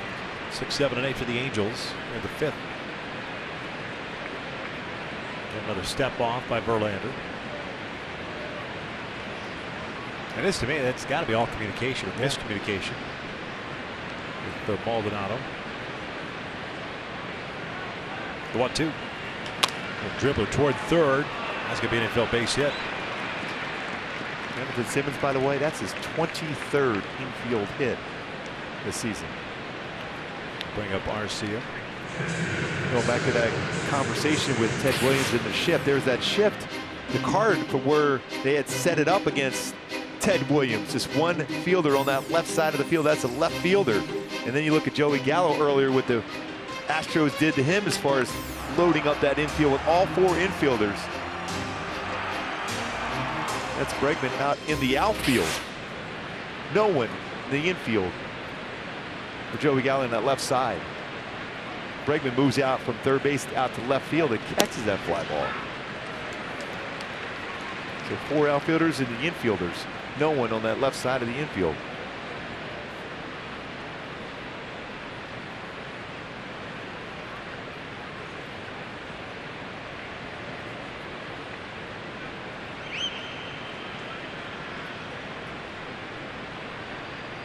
Arcia cuts through that pitch. No balls, 2 strikes. Got him on a high fastball last time up too. Go back to that shift card here in a second. That's the one that Boudreau and the Indians put on in 1946. Boudreau, the shortstop, was the one that actually fielded the ball that Williams hit. So it worked out perfectly. He was a genius. Yeah, he put it out there as a player manager. There goes Arcia. 1 down. Credit Boudreau, so after the game when he gets asked about it, see where he's at right there at the shortstop position, which is the normal second base spot. Giving credit to Jimmy Dykes for originally doing it a couple of times against Williams. In 1941, Williams yelling at Dykes, calling him a name that I won't repeat on the air. It's amazing what you see when the second baseman set up. I guess he feels if he can hit it through the first baseman, he's got coverage behind him. Exactly. First time he saw it, Williams said he just poked a double down the left field line. The next step back, different day, bunted down the third base line, and then they threw that shift away until 46. We've often said that too with the players today when it comes to shifts put on. Why would you not do that? Remember, David Ortiz did that one time, got a base hit, button down the third base line. He's always been a guy that they've shifted against. Mindset for Williams and for many. Give a guy that they stays game. Well, he's retired now, but Mark Teixeira, who shifted quite a bit on as a left-handed batter, especially. They always felt that if you could try to lift the ball, obviously number 1, 2, try to hit it through them or through the shift.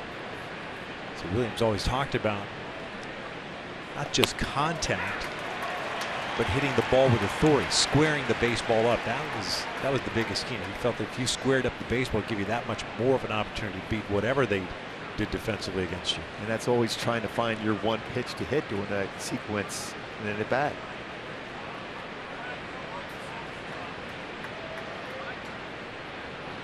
Well, those conversations with Tony Gwynn and Ted Williams were priceless also, hearing those guys talk hitting. Taylor bounces it foul.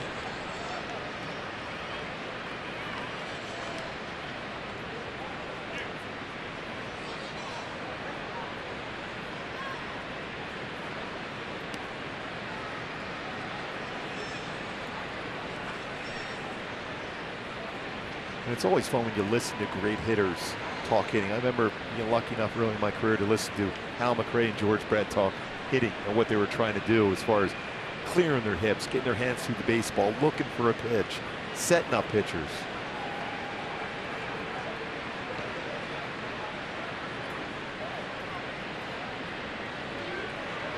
Ward will strike out, 2 outs. Speaking of George Brett, we're talking about clearing those hips. It's with Ted Williams. He's able to get those hips in that position to get that hands through the baseball well. It's clearing the hips. Hips so important as he drives towards the pitcher, and then the hands out in front to drive the baseball. George Brett was one of the best ever as far as getting that baseball squared up, clearing his hips, and using those hands. He was unique in that there aren't too many guys, well, today's game at all, really, that still implement a closed stance approach. George had somewhat of a closed stance, and then his stride was in even more toward the home plate area. So you had to clear. I mean, you have to be so good with your hands and so quick with your hands to be able to do that. And we had one, you got to be coordinated. Yeah. And then additionally, you have to have quick hands and clear those hips. Loading on the backside, he would have really good with. 3 different decades won a batting title, George Brett.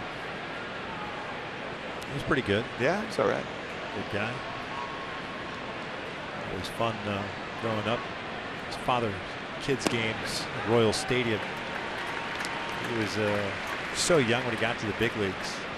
My dad was still there. It was just a good guy. He obviously carried it over into your days as a player. Yes. And still having fun. Yes. Never a dull moment with George. Simba's back easy. But even going back to your point about Ted Williams being a manager, George would always tell me he would have a tough time kind of relating to hitters and players as a manager, because it's tough, because he said anytime I would see a hitter hit a ball, a ground ball to the right side of the infield, I would be running as hard as I can down the line. If I saw someone just going, not 100%, I couldn't keep him in the game. That's a different or missing mindset. pitches that that he hit. It'd be difficult to see, how did you not hit that? Because in your mind, you're already processing, he should hit that ball. Well, not everyone's as good a hitter as Ted Williams or George Brett. Or you can even relate it to all sports. When you think about even in the NBA, how many great basketball players became great head coaches. It's just tough because the game came a little bit easier for you because you were so talented. 3-1 count on Caleb. He struck out his first time up. 10 strikeouts tonight for Verlander.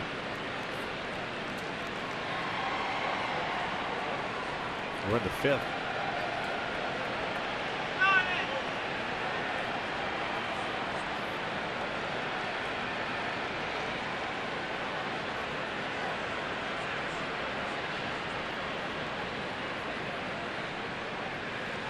Caleb pops it up behind the plate. Not a whole lot of room here at Minute Maid, so I'll be able to watch it going to seats. I think a real interesting matchup would be like a Justin Verlander against a Ted Williams. When we talk about that 4-seam fastball, upper part of the strike zone, and Ted Williams talked about launch angle, how difficult that would be to get that ball up in the air, to create backspin on the baseball with a launch angle type swing that Ted Williams had versus a 97-mile-an-hour fastball with the spin rate that Justin Verlander has. There goes Simba. Caleb strikes out. So 11 strikeouts now in the ninth. Going to the bottom of the 5th inning. Still scoreless here at Minute Maid.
Franchise mode and much more. RBI Baseball 18 available now. Learn more at RBIGame.com. It is rated E for everyone.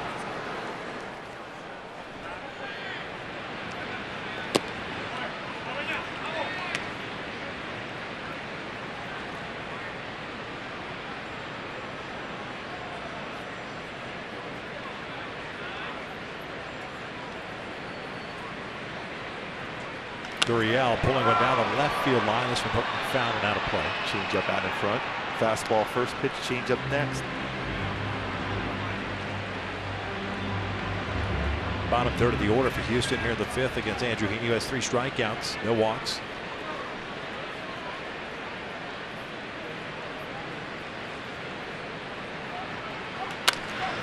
And the second, Fletcher's got it. One down.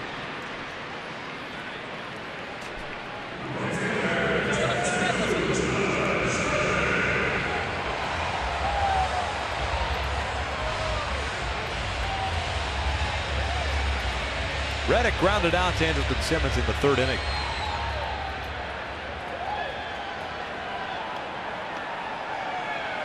It's his 7th out via ground ball for Heaney.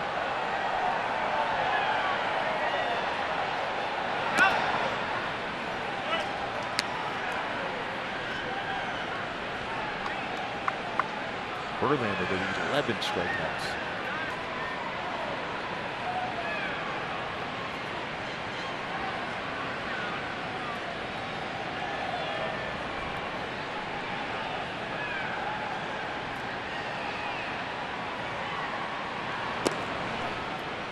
Just off the plate, not by much either.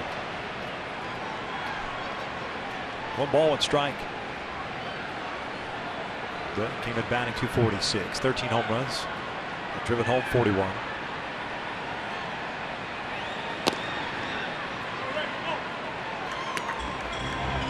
Two on count. 66 pitches for Andrew. Prolonged at bat with Marvin Gonzalez last inning that eventually resulted in a strikeout look.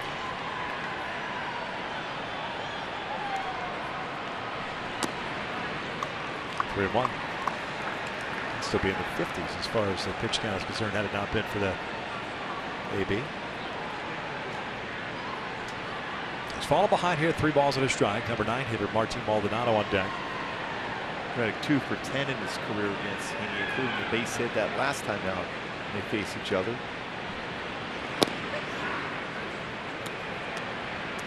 So like right there in that situation, you know, we've been talking a lot about Ted Williams tonight.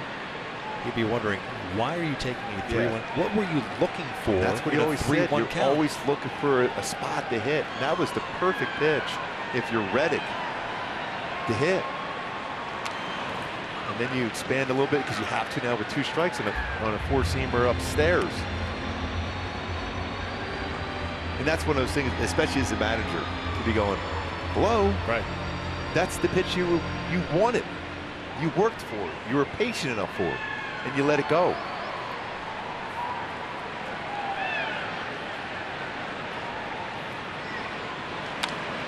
Fouled off. Pretty consistent life on his fastball tonight for Heaney. The 92-93 throughout the entire game.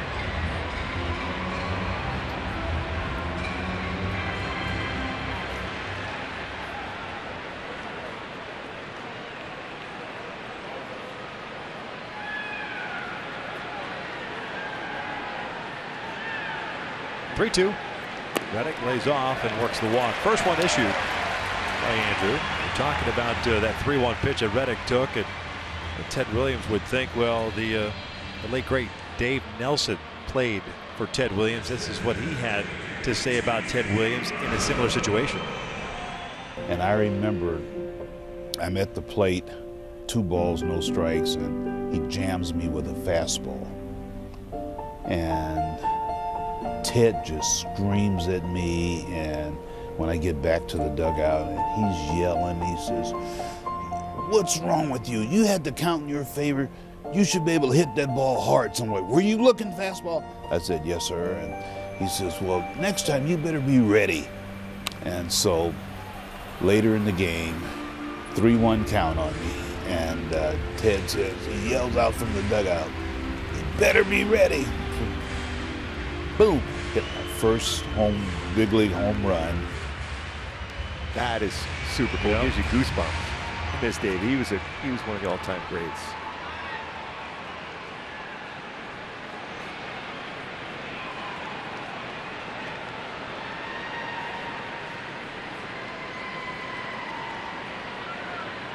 Oh, 1 count on Maldonado at a single to right field.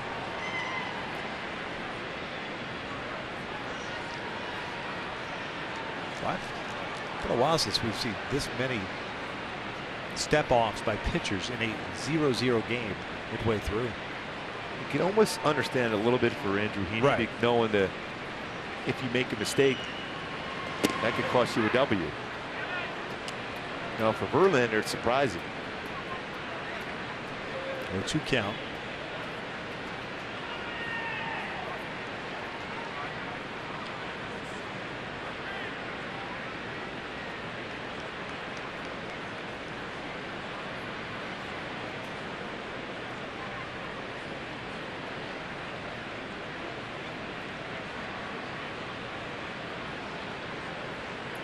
Not a big lead for Reddick over at first.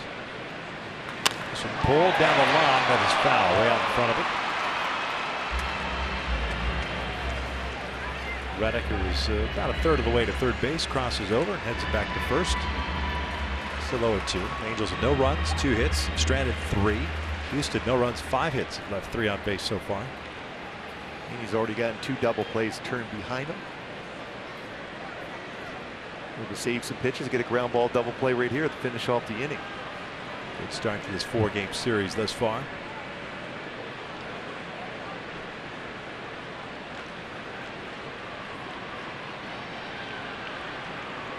Another step off.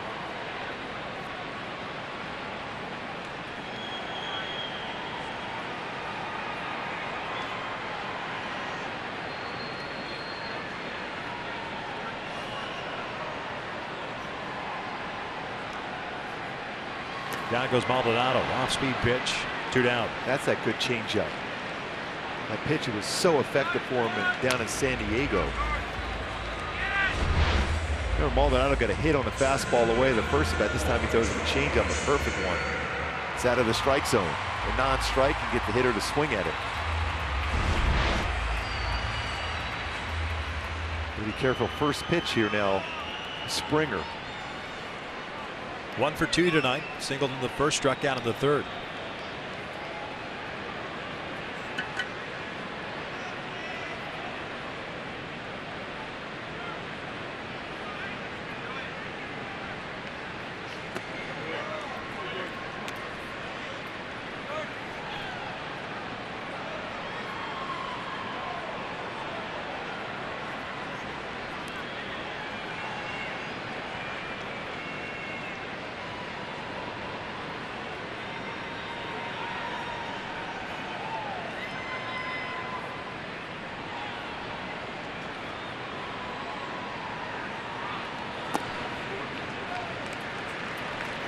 Two balls, no strikes. Stay tuned during the 7th inning stretch for the Nissan Game Break with Jose Mota. 4 strikeouts, 1 walk, 5 hits for Andrew. Locking horns with Justin Verlander once again tonight. Verlander with 11 strikeouts through 5. His season high is 14. He's done that twice. Once against the Dodgers, once against the Yankees.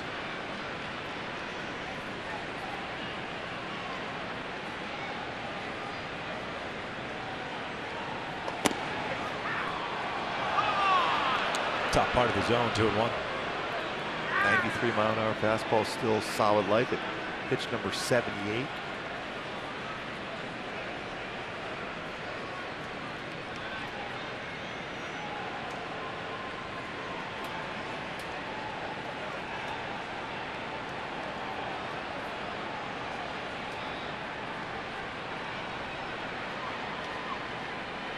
The 2-1. Springer late on that one. 2-2.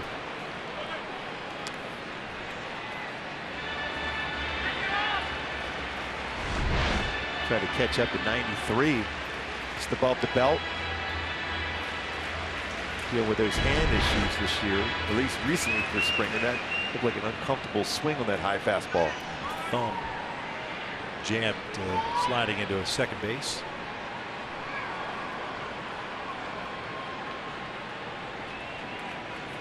Reddick with a 1-out walk over at first base. 2-2 pitch. Back. Still as aggressive as always. And he hits the ball pretty hard the other way too, especially when it's elevated. See that difference in the speed ranges throughout the game for 95. Best fastball 76 for his slider. His changeup's been 82, 84. So in the 90s, 80s, and 70s with your 3 pitches. That's pretty solid for Andrew Heaney tonight.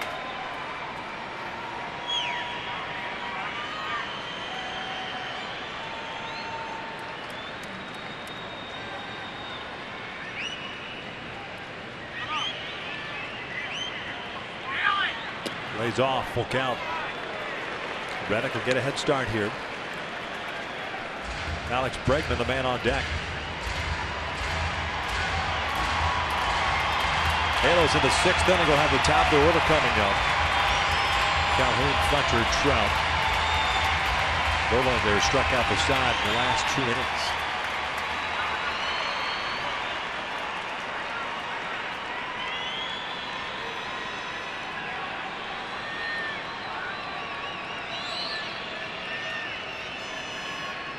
Three-2. Springer out to center. Playable for Trout. We're through 5 here in Houston. Still scoreless.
Base hits and home runs when I do that. But after I do that for a while, I'll find myself either popping up again or grounding ball, and it's generally ground balling.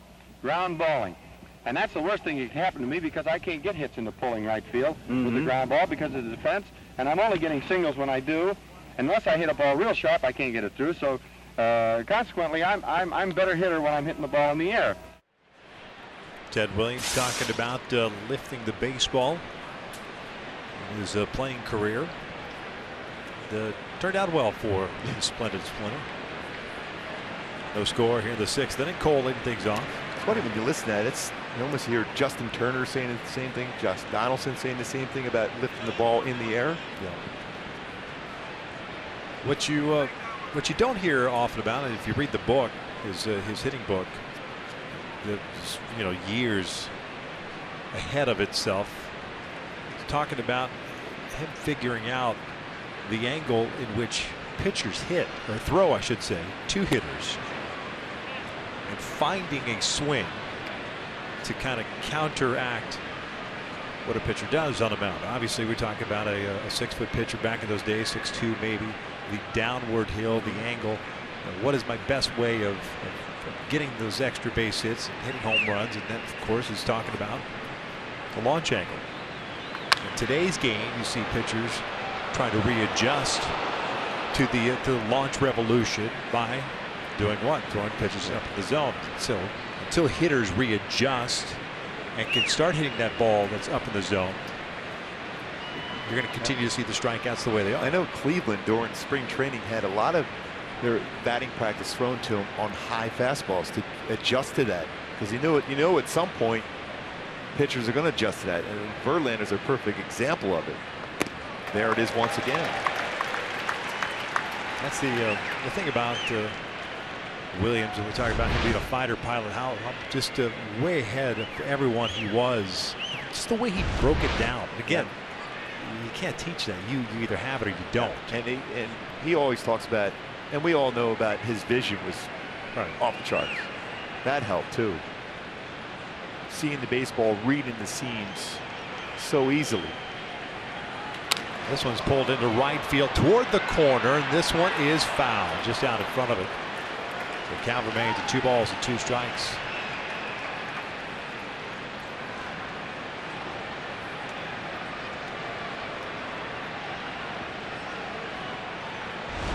This goes right into the conversation. It was a little bit lower in the strike zone than the pitch before when it was above the strike zone, where you get a little bit of an angle to hit the ball in the air like that. Difficult to catch up if he goes a little bit higher fastball here.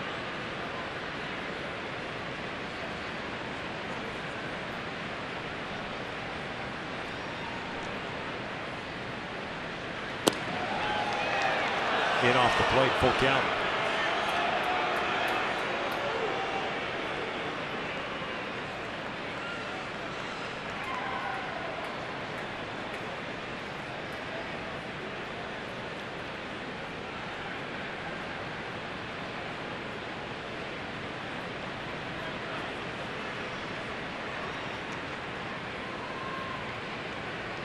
Here's a payoff. Cole pulls this one over the head of Gurriel and toward the corner. That's a fair ball.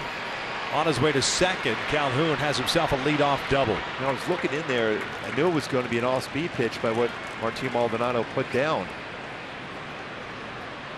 Cole did a nice job at adjusting. Got that pitch a little bit lower.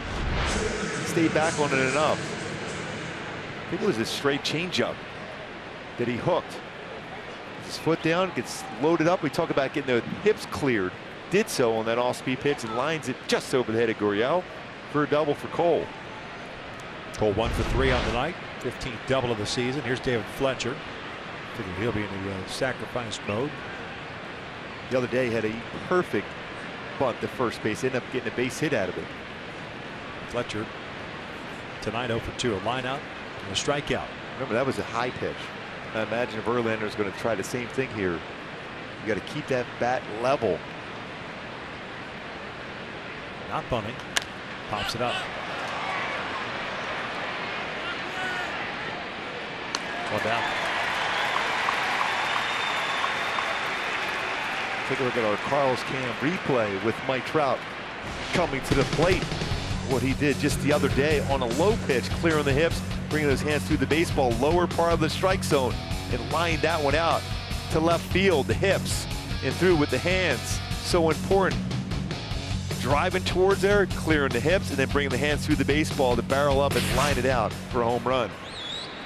He would love to get a pitch in the lower part of the strike zone here against Verlander.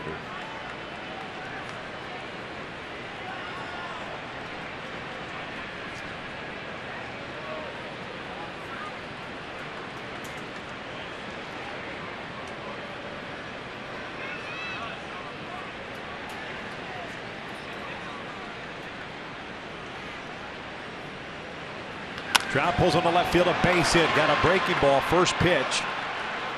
This ballpark, where the left fielder plays shallow. Cole can only advance to third, so runners out the corners now for Justin Upton.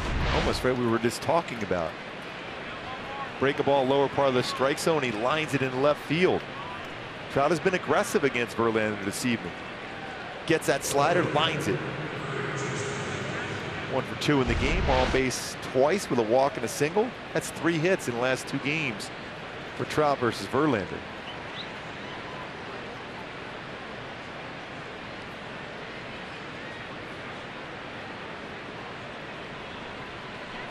Upton tonight 0 for 2, a couple of strikeouts.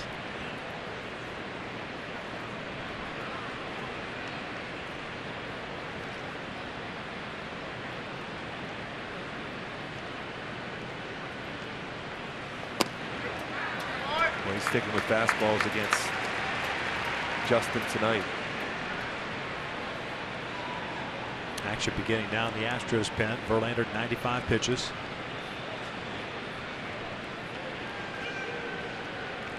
Tony Sipp, first man up. Shohei Ohtani on deck.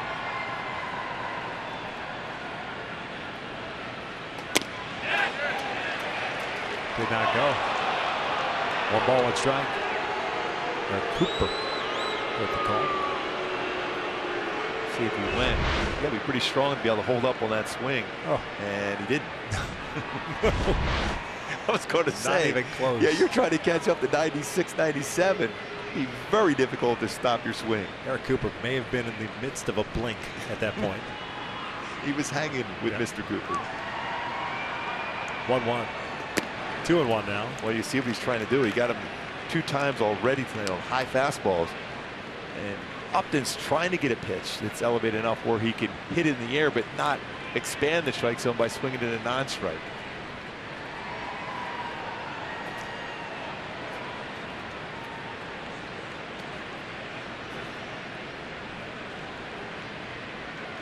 So far tonight, when you think about it with Justin Verlander, we talk about avoiding that launch angle type swing where you can get up on top of a baseball. 4-seam fastballs, pretty consistent, 96, 97, upstairs throughout this game for Verlander with 11 strikeouts, all pretty much on that fastball, middle to above the strike zone. Boy, if you could just highlight that release point on all of those pitches, I guarantee you they're all in the exact same spot. That was his pitch. Yeah. That was the one. Just pulled off. I think it's more timing for Upton on that swing because that's exactly where he's going to hit the ball far. Now I imagine he'll go upstairs again, higher. See if Upton can put it in play. Again, an elevated pitch. You have a chance at the very least, flare it into the outfield. 2-2. Reaching for it, punches it to right field. Cole will score, and the Angels have a 1-0 lead. Upton with a 75th run batted in. That's all he was trying to do. He's trying to get a pitch where he can just put the barrel of the bat on it. It's our top tier play brought to you by Arco. Didn't get that fastball up. Lower part of the zone and just punched it into the outfield. And Verlander, I'm sure, is not going to be real happy at this moment. After that swing, and then A.J. Hinch out the mound, taking him out. Verlander is done with 1 out here in the 6th inning. Pitching change with the Angels on top 1-0.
something different like Jack's Teriyaki Bowls. Only at Jack in the Box for a limited time.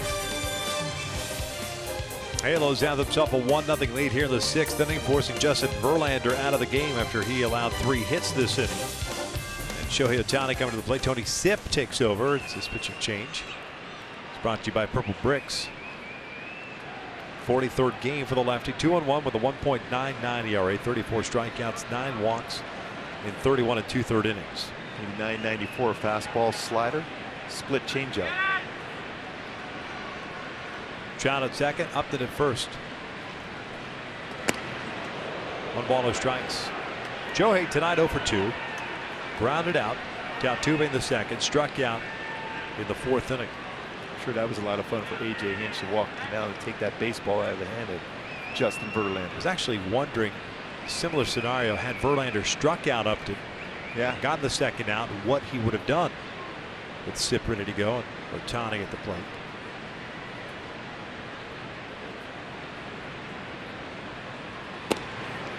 Two balls, no strikes.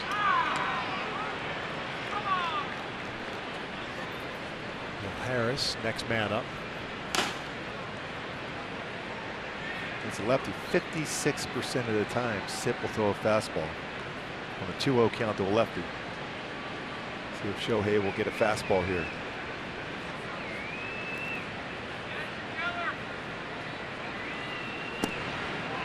Got one. 3-0.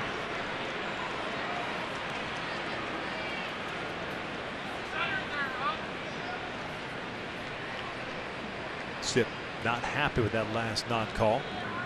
I got to believe it. Ohtani will have the green light here.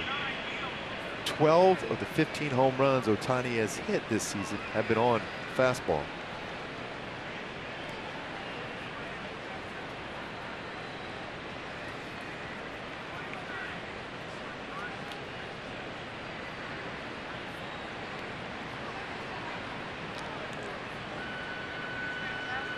Three-0. 3-1. Looking for another home run on a fastball. Shohei will get the start on the mound on Sunday night, not tomorrow. We wish it was tomorrow. Great to call his return to the mound. Yes. Sunday night game will be on the another network. Yeah. Still looking for that first home run versus a lefty. 3-1. And they're loaded out for Andrelton Simmons. Sipp comes in, walks Ohtani. Here comes AJ Hinch back out. Pitch and change. Will Harris will take over now. Angels, little noise here, hoping to make some noise. Up 1-0.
T-Mobile. Speaking of closed stance, Giancarlo Stanton looking for career home run number 300.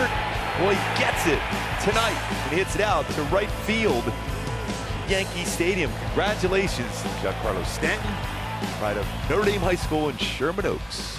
Pick number 300 career home runs now. Here it's 1-0 Angels with the bases loaded. Will Harris replacing Tony Sipp, who walked Shohei Ohtani. This will be the 53rd appearance for Harris. 3-3 with a 4.13 earned run average. He's going to face Andrelton Simmons. Simple 1 for 2 out an infield base hit. He's at the 5th. 3 for 5 with the bases loaded this season. Trout at third, Upton at second, Ohtani at first. Good speed on the bases for the Angels. Breaking ball out toward left center field. Marvin Gonzalez not going to get there. It'll go to the wall. Ohtani being waved around. That's going to be a bases clearing double for Andrelton Simmons. 4-0 Angels. Got another base hit now, 4 for 6 with the bases loaded for Simba.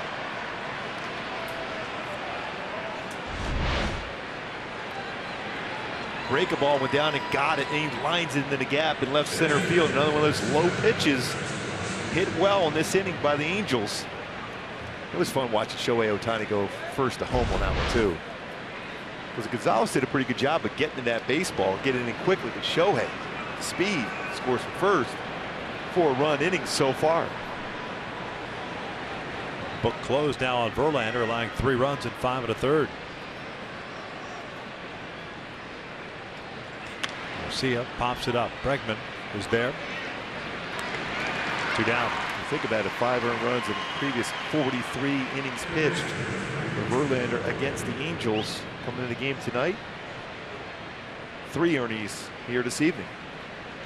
1 bad pitch to Cole Calhoun. 1 bad decision, I guess, to Cole Calhoun, because he really was cruising. 11 strikeouts through 5 innings. And had the opportunity to put Cole away to start the inning, but Cole hooked a double. Pop up by Fletcher. The Trout a single. Walk to Ohtani. And a double now. Andrelton Simmons. Different game now. That's why an outs and out. Sometimes strikeouts, overrated. Although I never mind getting one on occasion.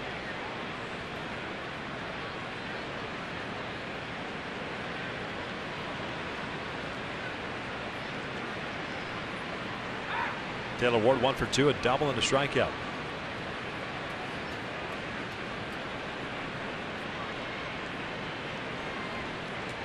Four runs in for the Angels here in the 6th.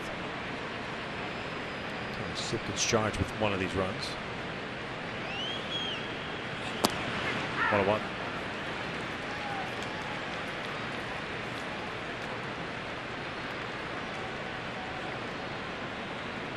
There's fastballs can be 90-94. I'll cut his fastball like that. And curveball.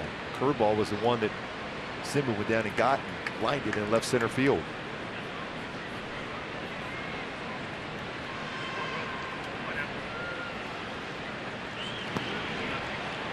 It's a sharp break to that one.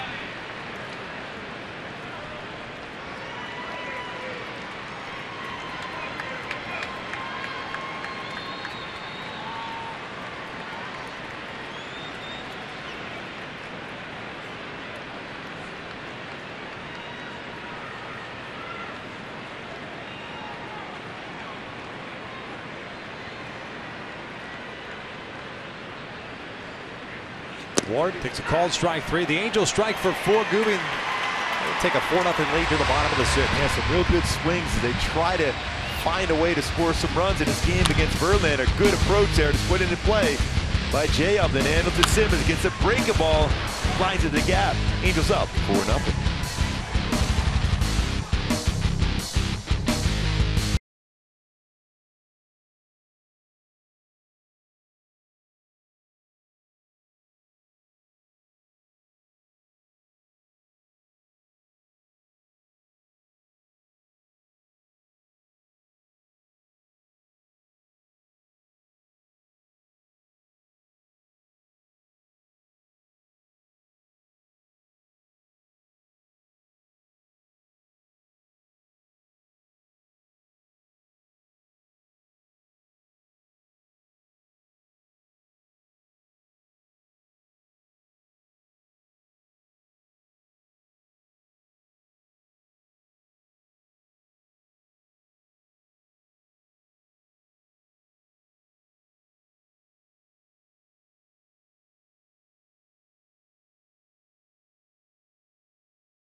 get mad. Get mad at yourself and mad at the pitcher. National pitches, Williams swings. It is a home run. A man has to have goals for a day, for a lifetime. There's a drive to deep right center. This may be gone. And that was mine. To have people say, there goes Ted Williams, the greatest hitter who ever lived. Well, if you had written it that way, nobody would believe it, so I even tried. I love what he said about be angry at the pitcher, be mad when you get to that batter's box.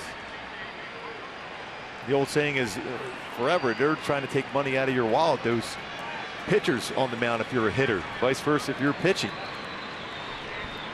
Chance to feed your family. It's that battle between a pitcher and a hitter every single night.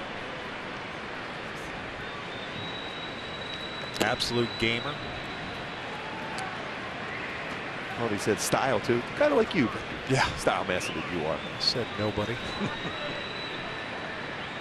I love the fact the 1941 season going to the last day, hitting .39955.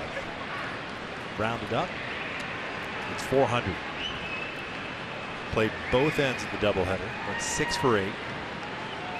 Ended up at 406. I don't know if that would happen too often nowadays. No.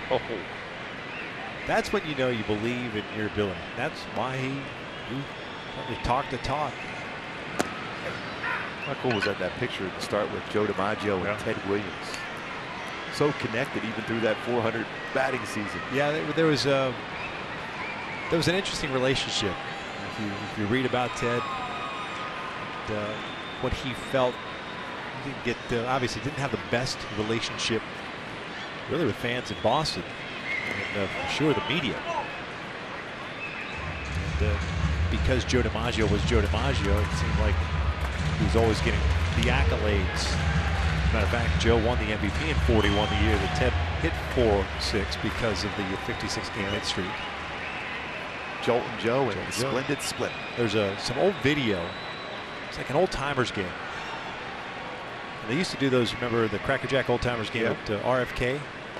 Down goes Bregman. They're down number 1 to start the 6th. They're introducing the greatest living hitter. And it's Joe DiMaggio. And it's DiMaggio and Ted Williams are standing next to each other, and Ted Williams walks out with Joe DiMaggio.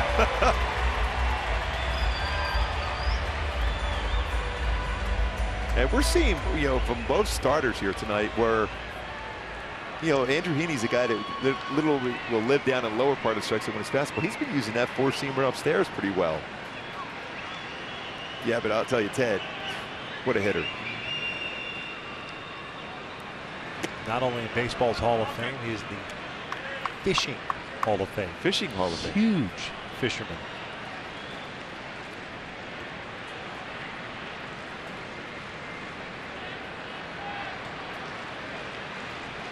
Altuve 2 for 2, double and a single.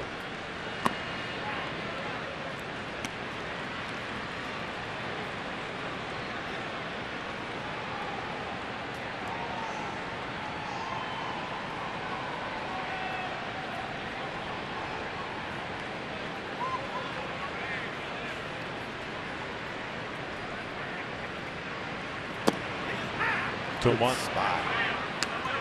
I'm really liking the consistency and the velocity of the fastball here tonight for Heaney.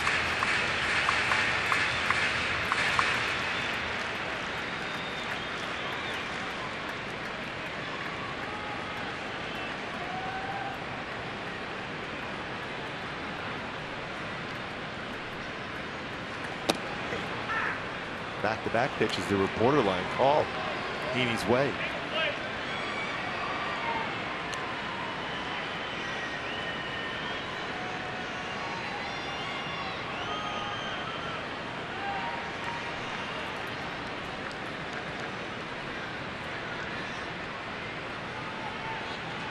Two. Altuve skying into center.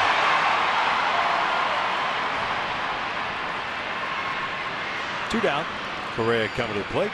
The guys that you think that taken the advice or heeded the advice from Ted Williams? Yeah, historically, when you think about it, Hank Aaron, how he's able to use those hands to get that baseball out in front, and use those hips to clear and be able to get that barrel of the bat, and then the hands of Rod Carew to serve the ball to all fields, and then you go back into the launch angle of Babe Ruth lifting the baseball out of the ballpark a lot of times. It's so cool when you get a chance to celebrate Ted Williams, I guess, to be able to compare both past and present players with Ted Williams and his swing and what he did in his approach at the plate.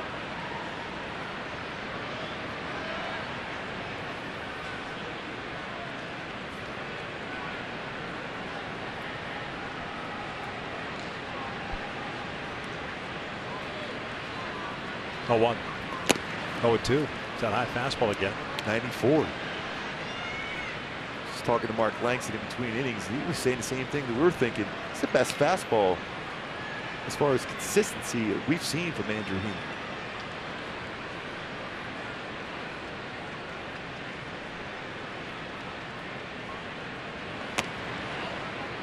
One and 2. 95.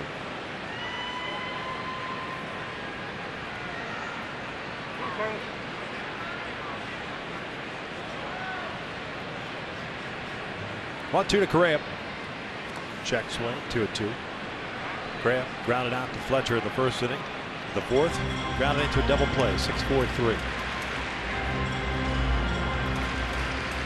This time, Heaney picked up a victory on the road.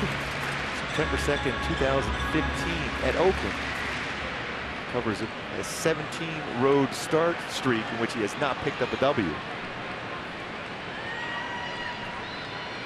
2-2 now.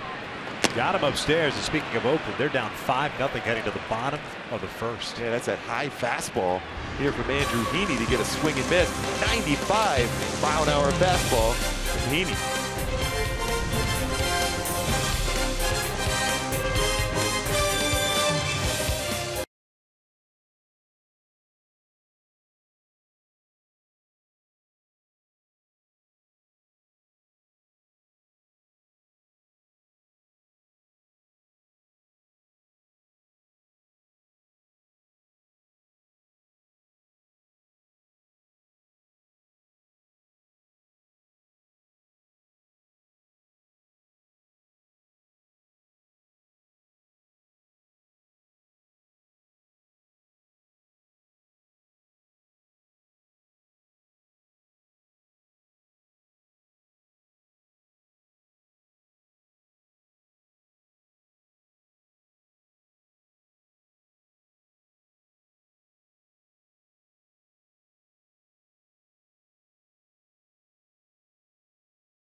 Grab your bat. So I grabbed my bat. He said, get in your stance. I did so. He said, now start your swing and stop it where you think you make contact with the ball. Now, I'd never looked at video. I never had a hitting instructor, no coaching as far as how to hit a baseball. And so that whole concept was a little bit new to me. Where would I make contact with the ball? So I tried to think real quick, and I could remember people saying, well, you hit the ball out in front of the plate. So I stopped my bat way out there. And he kind of looked at me and he said, I'll tell you what, I want you to think about this for a couple of days. And when you come up with a different answer, maybe we'll have a conversation. Because right now, we really don't have a starting point for our conversation. That's so good.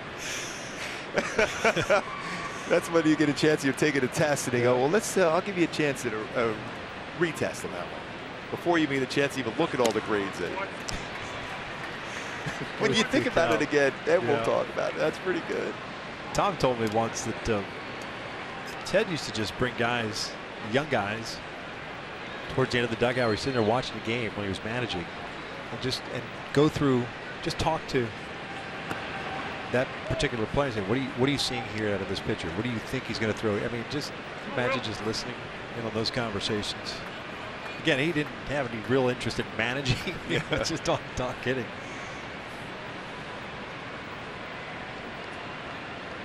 Nine, 1-2 for the Angels. Cowart, Calhoun, and Fletcher. They're both for 2 with a couple of strikeouts. There's out number 1 to start the 7th. It's pretty amazing that when you talk to like Ted Williams, or I had a chance to even talk to Joe DiMaggio, same thing. They saw games, and they were, even though they were done playing years ago, they still were looking exactly what they would do against you, their approach. So just in case, that's why I've always felt as a young player walking around, whether before games, during a game, or after games, if you see a veteran, a guy that you've looked up to as a player, that's the great information you can always get from somebody.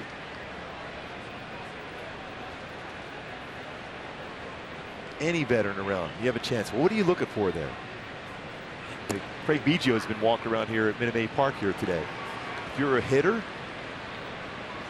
why not? That little nugget you can get. Enos Cabell walking around here. Saw him earlier today.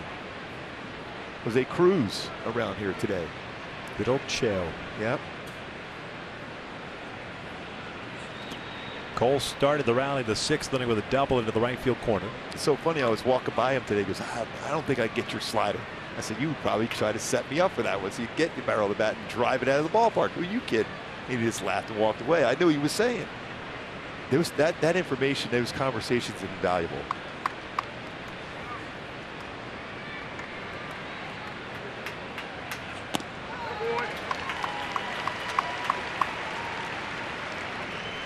One-two count. Action in the Angels pen. That's Robles.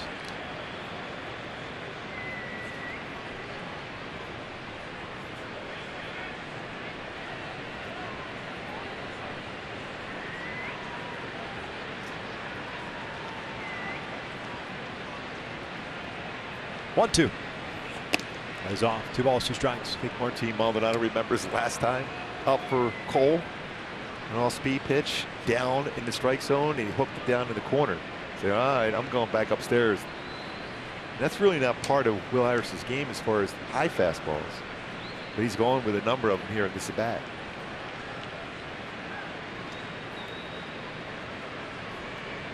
Now the 2-2. Little bouncer back toward the mound. Harris under control. Not easy going down that back slope. 2 outs. But that's a play right there. A lot of times you look back, see where your infield is at. If it gets over his head, that's a hit. So that's one of those plays you have to go back and make a play on, and he did so.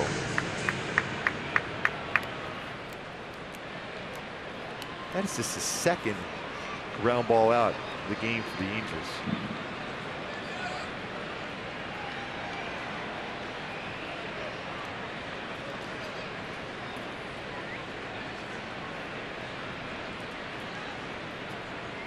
Fletcher tonight 0 for 3.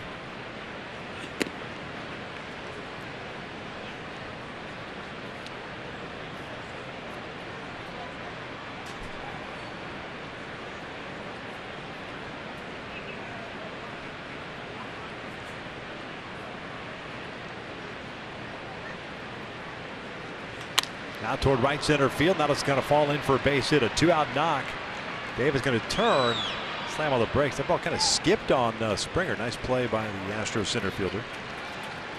And as much as you like to get in a scoring position, unless you know for sure you're getting the second, you give Trout a chance to swing the bat. He's hit once again for Fletcher. Runs in that right center field. Pitch elevated. He thought about it. Slams on the brakes. Three-hit with real good range out in center. 3-hit game for Fletcher on Tuesday night. It's his first hit of the night tonight in the 7th. Trout takes a strike. Mike on board twice with a walk in the first, singled and scored in the 6th inning.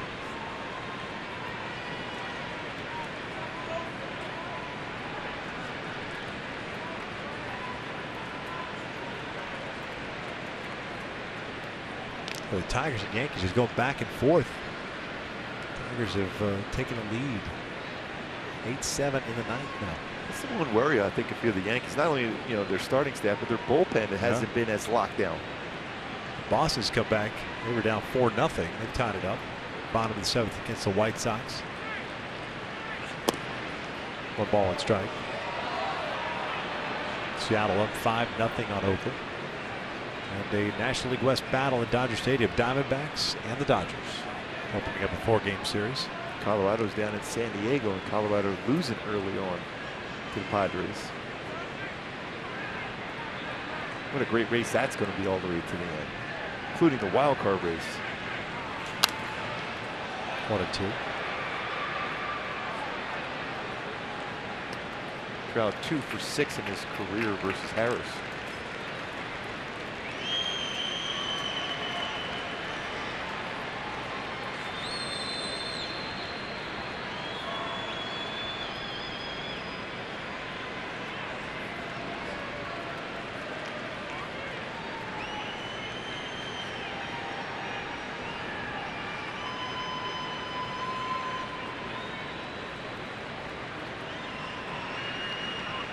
One-two. That is ripped to left field. Marvin Gonzalez almost came in too far. That ball was scalded. It's the third out of the inning. Stretch time here in Houston. Angels up 4-0. Time now for the Nissan game break with Jose Mota.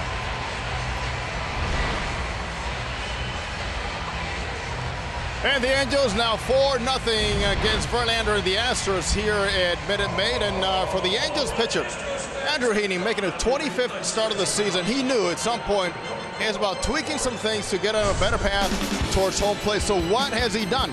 Watch direction, watch the pause, a lot of life on that fastball, and getting better break and late break on those breaking balls, along with the ground balls into some good defense. And welcome back, Angels RBI leader. Justin Upton just activated after the Saberlids with a fine job going the other way. The Angels putting together some nice at-bats against Verlander and seal it all after Shohei with a clutch walk. Anderson Simmons, outstanding. He needs these breaks. He's finding them. He's making contact and also trying to stay back a little bit more. Angels clapping with Simba. This has been your Nissan game break. And before we go back to Victor and Mark, here's a message from Nissan.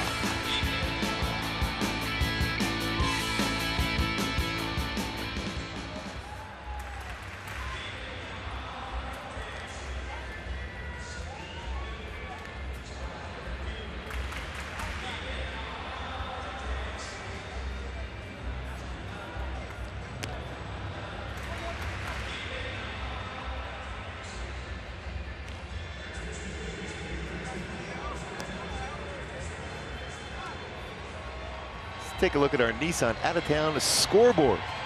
Cubbies beat the Braves, division leaders at this moment. And the Cubs take that game 1 against the Atlanta Braves, 5-4. Arizona and the Dodgers had a 0 close match. Just a 1-game lead over the Dodgers, and half-game lead over Colorado, and the Oakland A's trailing 6-0 now. 2.5-game lead for the Astros over the A's. Big series for Seattle. And Seattle right away jumps up to an early lead against Oakland 6-0. Only in the second inning, and they're still hitting. Something tells me that game's not going to finish up like that. If you're Seattle, you better think in terms, you better keep scoring runs, because Oakland always comes back. Hansel Robles takes over for Andrew Heaney here in the 7th inning. Andrew went 6 innings, 5 hits, 6 strikeouts, 1 walk, no runs allowed. Robles will take on White, Gonzalez, and Gurriel.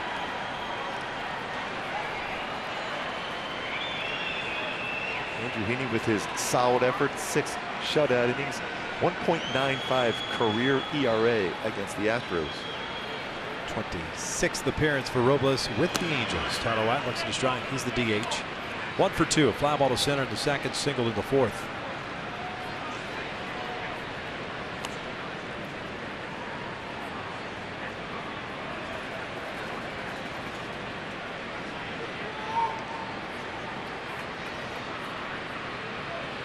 One ball, 1 strike. Last time Andrew Heaney allowed no runs in a start, June 5th against Kansas City at home. It was a complete game win, 116 pitches. As a matter of fact, tonight just the second start. She allowed 0, zip, nada, to a team that is tops in the American League against left-handed pitching. And what, his fastball, the best I've seen. Consistency with velocity and location. Talked about the need to stay on top of his slider, did so, got some ground balls, got a couple ground ball double plays, and mixed in some decent changeups also. And Social really has to be happy what he saw from Heaney this evening.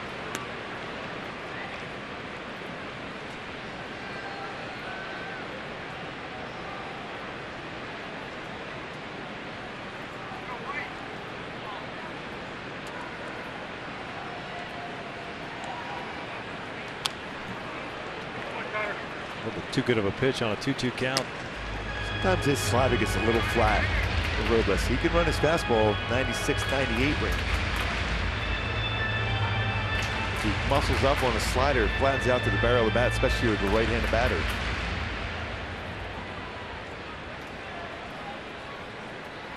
Jose Alvarez loosening.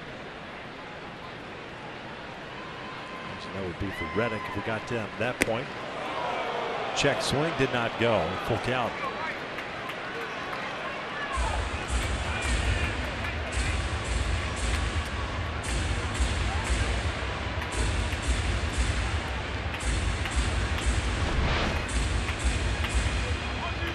Yep, cross the plate on that one. Turn the body, bring that barrel beyond the plate. That's 2 tonight. For Eric Cooper not calling the strike. Full count.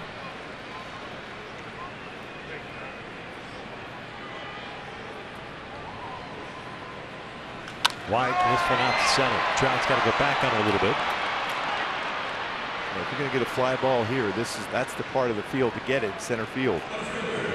Not quite as deep as it used to be here. Took out Tallis Hill a couple of years ago. Put it in a new batter's eye. Used to be a flag pole out there as well. Cool area out there in center field now here, Minute Maid Park.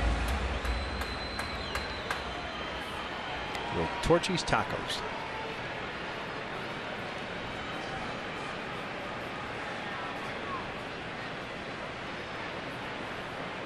Marwin Gonzalez 0 for 2. Twice has struck out.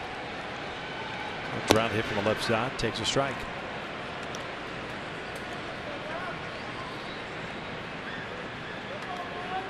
That real long at bat before striking out the second time against Andrew Heaney. All 4 runs for the Angels coming in the 6th inning.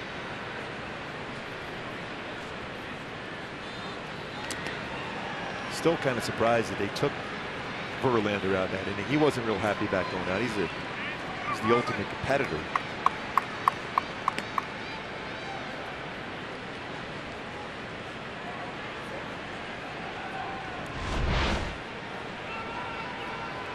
As you can see, he's still not real happy about coming out of the game there.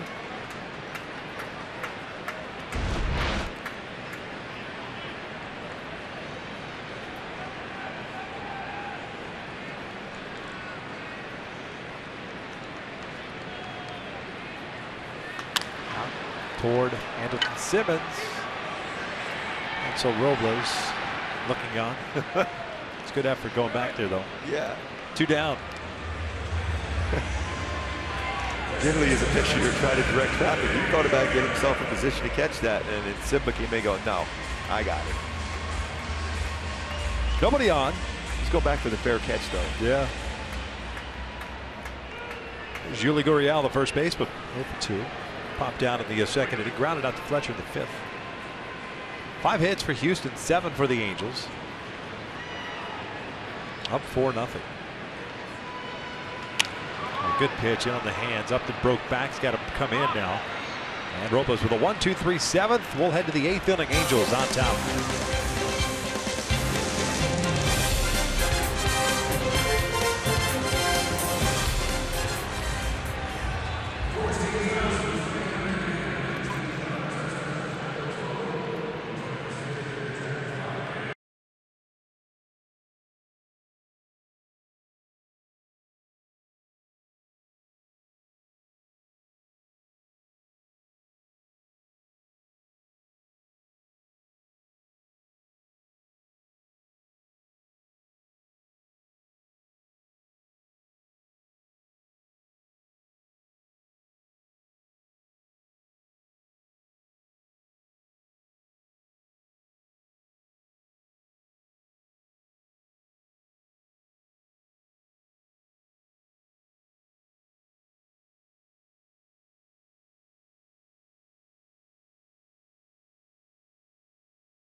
Sunday night baseball, and then it's off to Arlington for a 3-game set. We will have the Monday and Wednesday night broadcast. Tuesday will be on FS1. Off day in Chicago on Thursday, then 3 against the White Sox before returning home on September the 10th.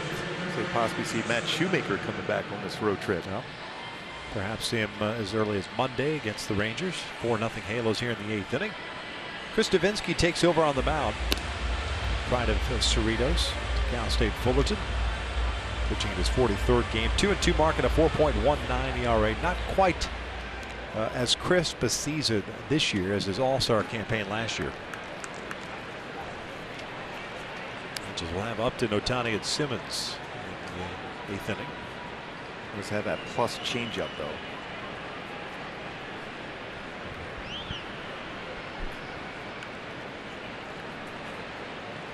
Justin Upton, the Angels, the 1-0 lead in the 6th inning, punching a single to right field against Verlander. 1 for 3 tonight. There's that off-speed pitch.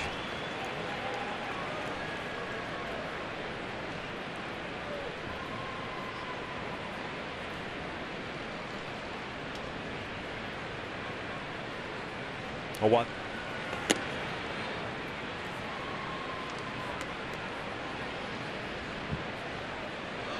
Davinsky last year 8-5 with a 2.68 ERA in 62 games. 0.942 whip. Throws that fastball by Upton. 1-2. He struggled in the postseason for the Astros, but had an excellent season overall, regular season.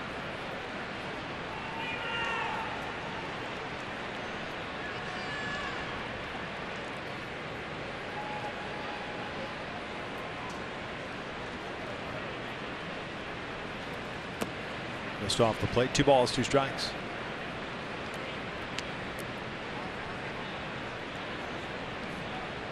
Will Harris ended up going inning at 2/3 tonight. 2 hits, 2 strikeouts, all zeros. Gave up the big hit, the bases clearing double to Adelton Simmons, but none of those runs were his. That remains at 2-2.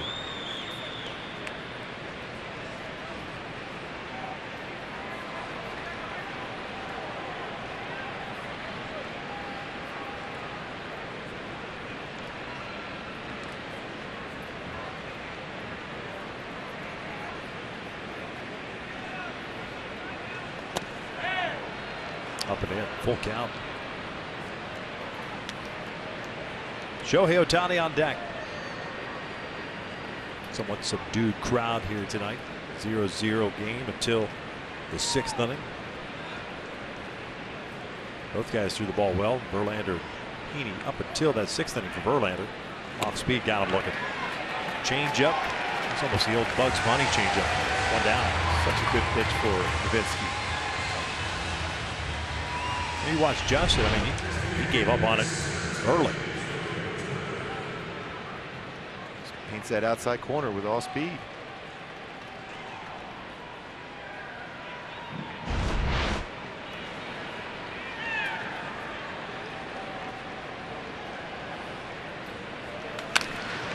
This one's out to right center field. A base hit. Ohtani will turn, and he will stop right there.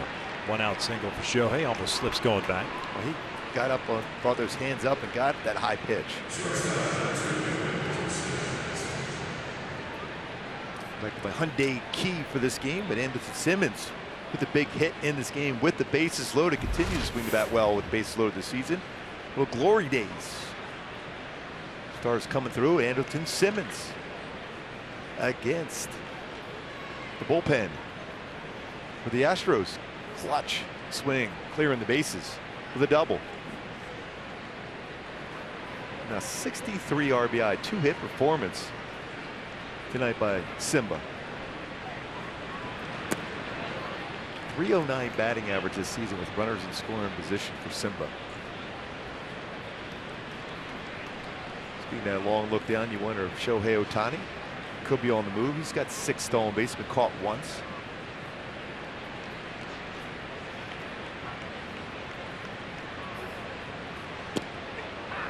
One ball and strike. Especially with a pitcher throws a lot of off-speed pitches. Not a bad guy to try to steal against.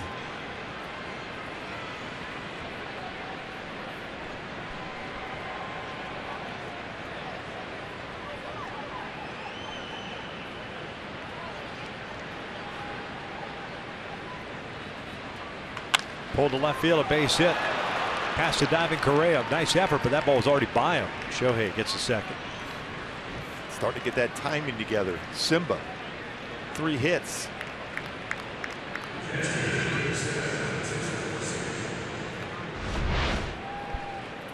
Oh, the fastball brings his hands inside and lines that one past Correa at short. A piece of hit.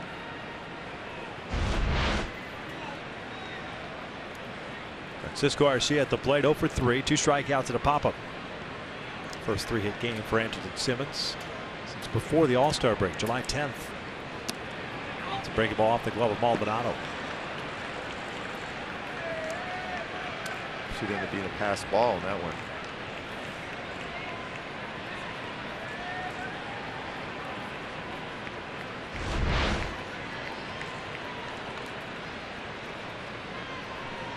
Cut action to that pitch. Off the glove of Maldonado. 2 runners in scoring position, forcing the infield in.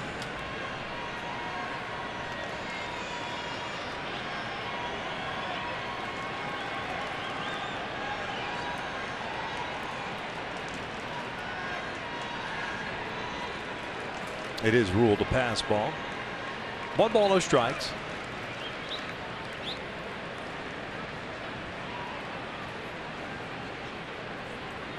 See with the long glance down to Dino Evil, flashing a lot of signs.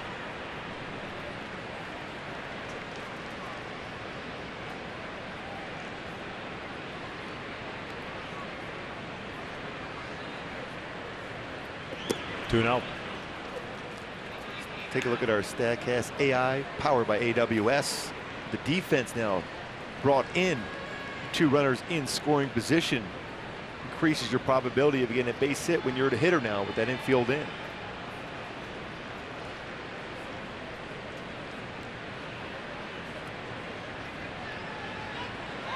That's a balk. Yep. That is a balk. Did not disengage from the rubber, and you cannot fake to throw to third base. Not anymore. It's 5-0.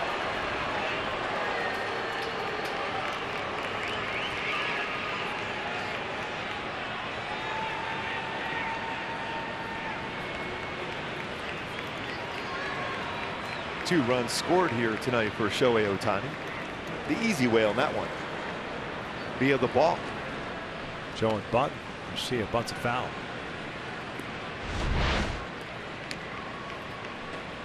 Fred's position. Can't do that anymore. You have to step off. If you're going to do that, you have to throw and complete the throw over to third base. I'm surprised why he didn't throw it. Bregman Yeah. was there. He didn't have a play, but Angels will take it, that's for sure. 5-0 here in the 8th. Showing bunt again.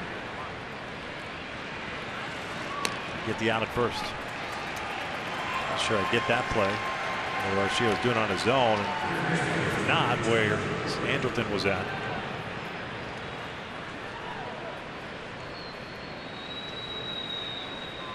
Yeah, that was odd. I mean, 2-1 suicide, situation. yeah.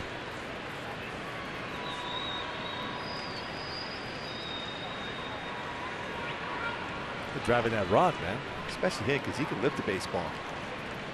2 outs. Taylor Ward at the plate. Taylor 1 for 3. Big lead for Simba at third. 1-0. Andrelton looking down at Maldonado said, all right, throw it. So where Bregman's playing.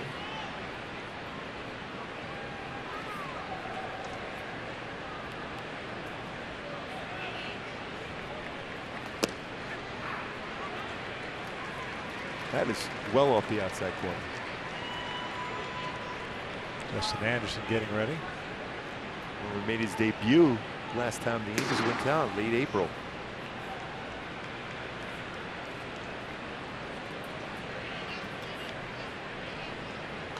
Foul back.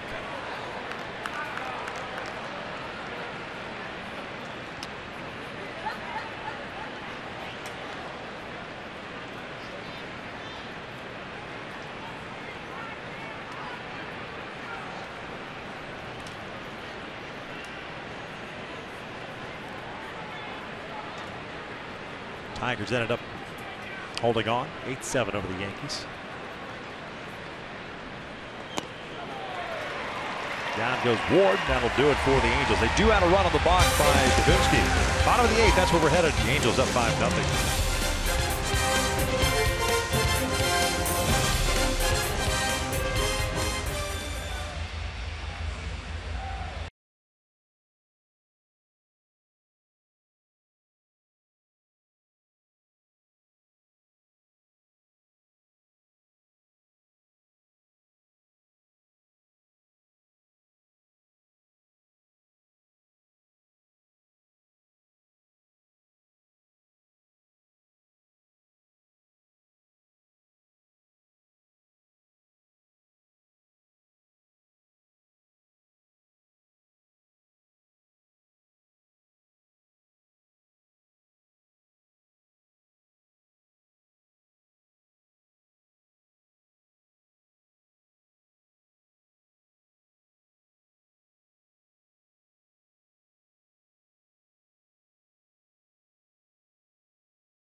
In town, fans in attendance will receive a celebratory duck call while supplies last. For more information, go to angels.com/promotions. Here in the bottom of the 8th, Angels up 5-0. A couple of changes for the Halos as Justin Anderson replaces Hansel Robles on the mound. Anderson so far this year, 49 games, a 3-3 mark, a 3.54 earned run average, and 4 saves, 61 strikeouts and 32 walks in 48 and a third innings. And he will have a new first baseman as Jeffrey Marte takes over at first. Caleb Coward moves across the diamond to third, so Taylor Ward is no longer in the game.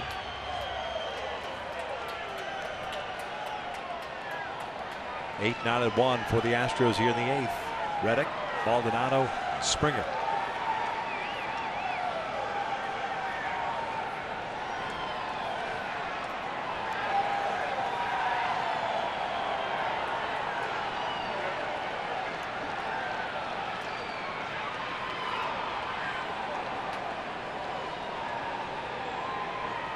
One ball, no strikes. Reddick, ground ball in the 3rd inning, walked in the 5th.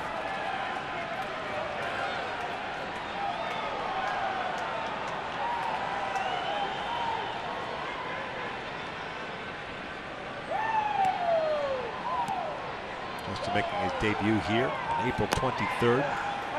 In 1 inning, gave up 2 hits, had 1 strikeout. Matter of fact, pitching back-to-back games in that series back in April. Series in which the Angels won the series here in Houston.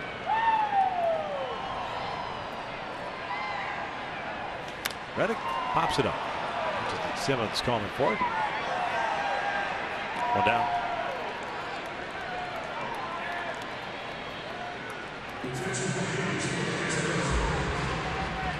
Tony Kemp's going to pinch hit here for Martin Maldonado. Astros are looking to get James McCann back on Saturday. I guess that's Saturday. When rosters expand. He's been dealing with an injury. Next, Stassi on the catching roster as well, so he will more than likely take over the 9th. Kemp looks at a fastball away. A nice season. It's his 75th big league game this year. 276 average. He's carried a 365 on base percentage. 0 for 3 as a pinch hitter.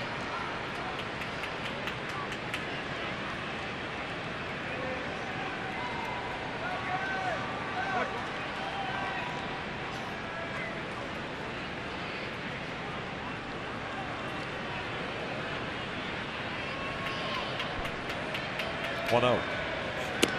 2 balls, no strikes. Back-to-back batters falling behind 2-0 for Anderson.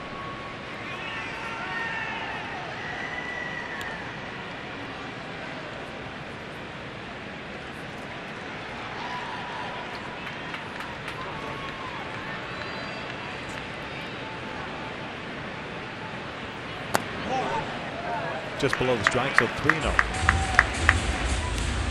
Today with Kemp, who was settling in here in the big leagues this year, making sure that the list of goals, one of which was do not go back to the minor leagues. Yeah. Makes you hungry to stay up here. Love to hear that. 3-0. That's in there for strike. 3-1. Springer on deck.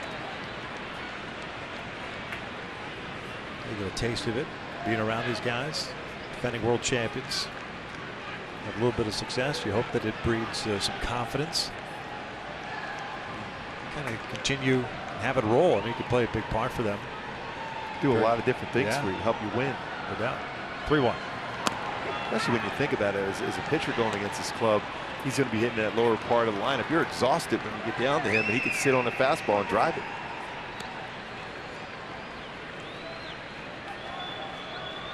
Very good speed.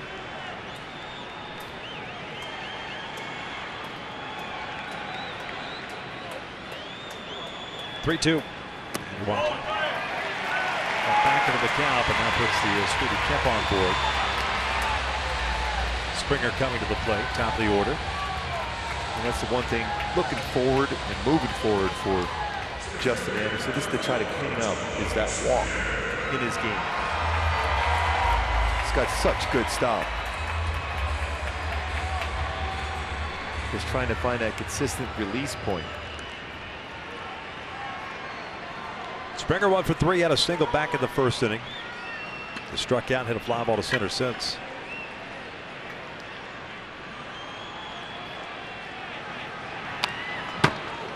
On 1.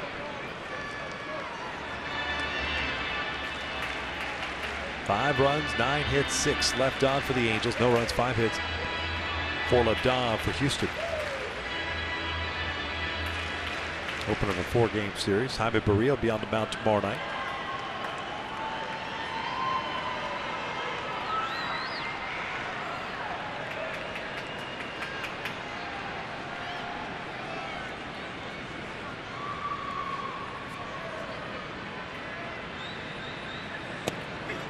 Oh, 2. Really good breaking ball.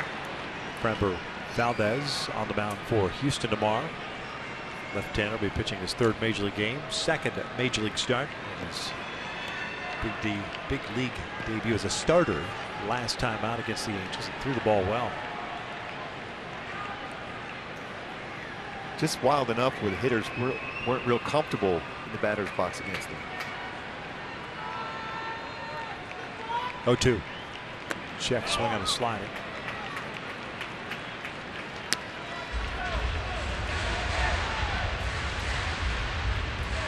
One of the 2 hits that Anderson allowed that debut back in April was Springer on a fastball right back up the middle.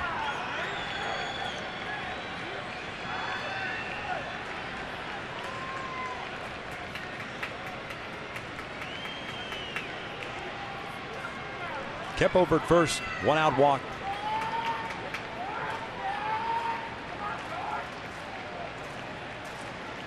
Long hold for him.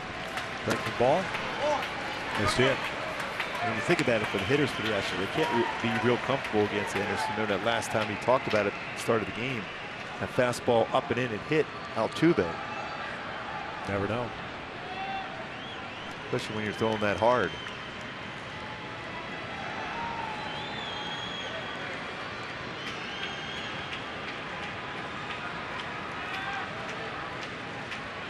Justin trying to be very deliberate, especially on the hold with Kemp over at first base.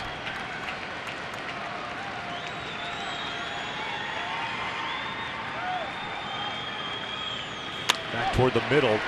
That was an odd baseball. What a flip by Simmons. Fletcher turns the double play. These two are fun to watch, I'll tell you what.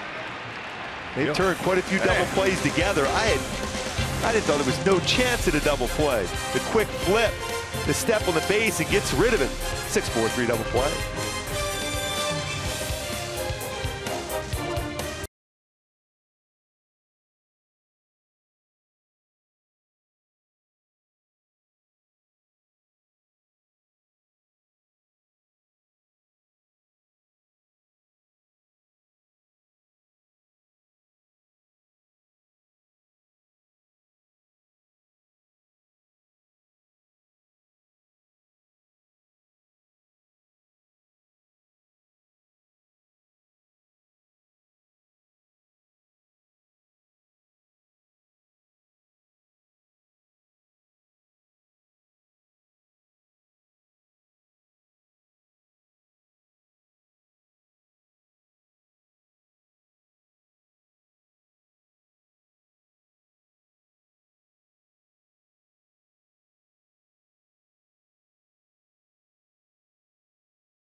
But the 8th inning, first of all, Springer hits the ball kind of odd. A lot of spin on it, but what a communication effort by Angel Simmons and David Fletcher. The old glove flip to the second baseman. They turned the double play. Third one turned by the Angels this evening. That is all about communication and Fletcher redirecting back toward the base. What a play. Justin Anderson certainly happy with that. It's Chris Davinsky's back out. Gave up a run in the 8th inning. He's going to face 9-1-2. It's Caleb Coward, Cole Calhoun, David Fletcher.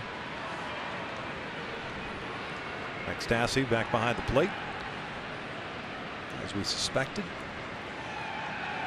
Caleb's over 3 with 3 strikeouts. 15 strikeouts for Astros pitchers tonight. But yet the Angels have a 5-0 lead. Reaching for the off-speed pitch. That's Correa with the shift on. 1 away. Still even going back and that double play turn. That was a lot of fun to watch those two together. 97 double plays now turn for Simba. A real good turn too by Fletcher. Getting to know each other so well. Working on that.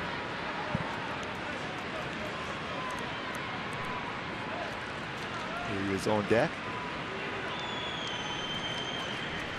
Baseball instincts are pretty ridiculous. Yep.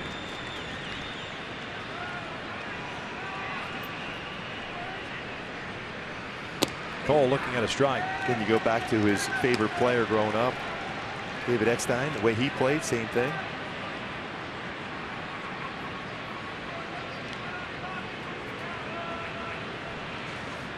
Cole tonight 1 for 4 with a double and a run scored in the 6th inning. It's a changeup.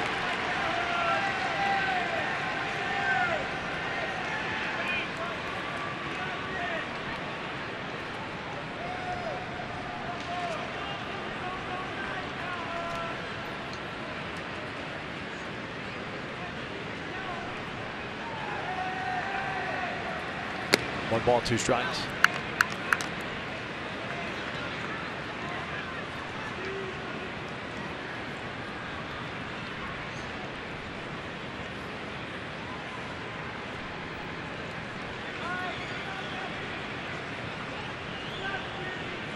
One, 2.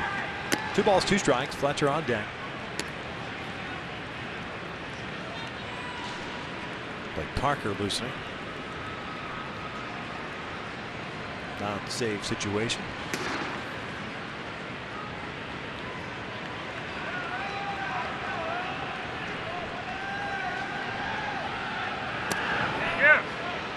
Just missed in.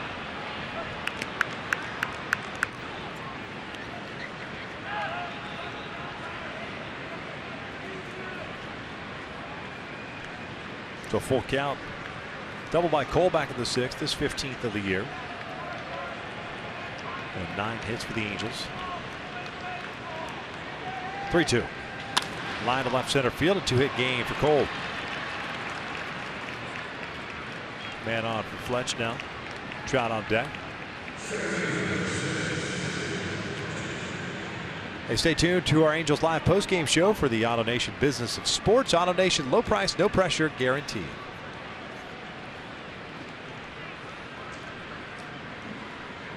David, a 1-for-4 game. Had a single in the 7th inning.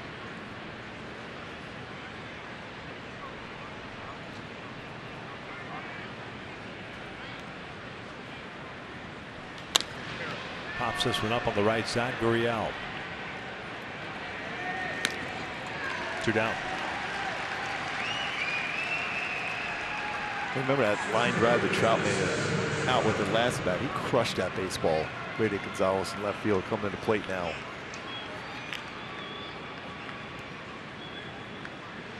What was it, 114 miles per hour exit velocity off the bat? That last one for Trout.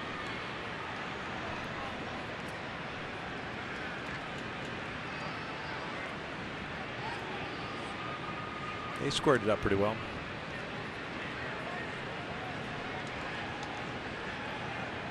One for 3 tonight. He's been pretty aggressive on the first pitch in this game. Early in the count.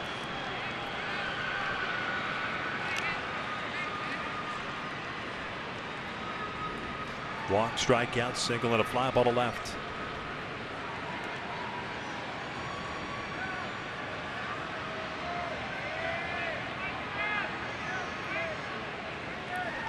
One.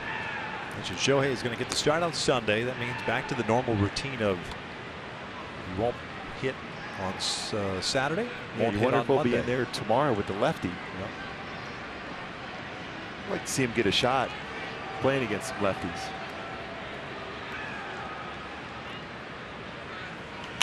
Now back.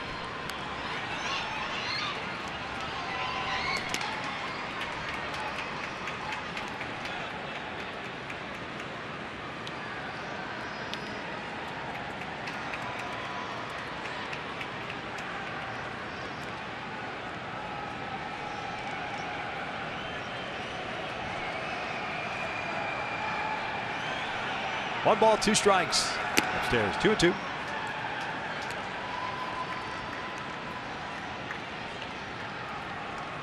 Hit by Cole, the 10th for the Halos. Parker in the bottom of the 9th. Once we get there, we'll get Bregman, Altuve, and Correa, 2, 3, and 4. Trout's 2 for 4 against Davinsky. That is drilled out to center field. Long run back for Springer. He's there, makes the catch. We're off to the bottom of the 9th inning with the Angels leading it 5-0.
Enjoy a post-game Nick Jonas concert presented by Strikeout Slavery. Go to angels.com/promotions to get your tickets. It's the bottom of the ninth. The Angels trying to shut out the Houston Astros in the opener of this 4-game set. It's 5-0. And Mike Scioscia's handed the ball off to Blake Parker. He'll be pitching for the 59th time this year. 2-1 mark. 3.09 earned run average. This will be a non-save situation. He has racked up 12 on the season. 58 plus innings, 65 strikeouts. He's going to get 2, 3, and 4, the heart of the Astros lineup. And Alex Bregman will be the first man that steps up. Bregman tonight 0 for 3. Double play in the first, popped out in the third, and he struck out in the sixth.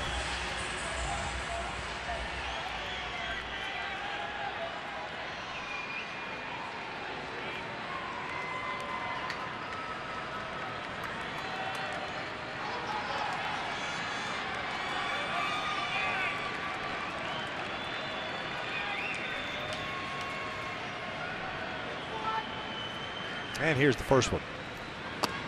Fastball, first strike.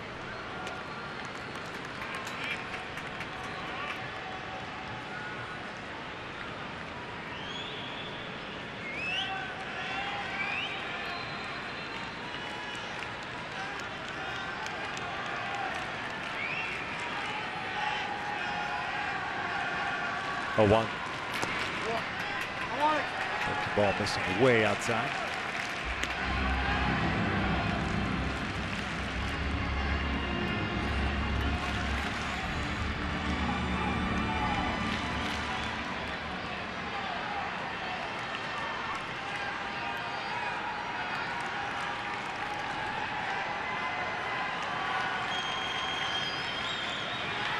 Out to left field, just beyond the reach of Andrelton Simmons, a leadoff single. Andrelton pretty much did everything he could to get that baseball. And that athleticism for Simba at short, and the hops almost got to that line drive.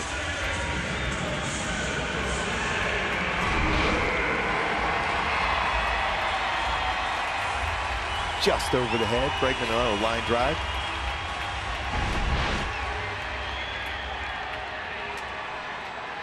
The Angels have turned 3 double plays already. The Astros hit into a lot of double plays. Jose Altuve 2 for 3 with a double and a single. Lifted out to right, playable for Cole. 1 down.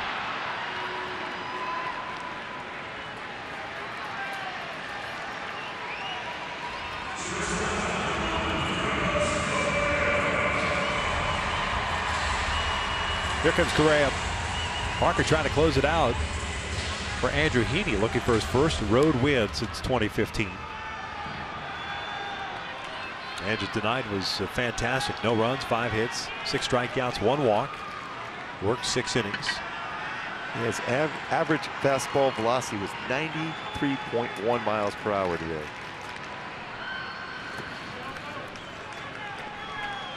Stay tuned for Angels Live postgame show presented by your SoCal Mazda dealers. A busy day, busy 2 days for the Angels. Out of news and notes, be sure to tune in to Patrick O'Neill and Jose Mota. Get you up to speed on everything. Patio back.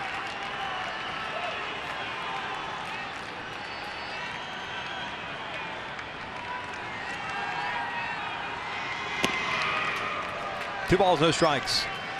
Correa's 0 for 3. Struck out in his last plate appearance.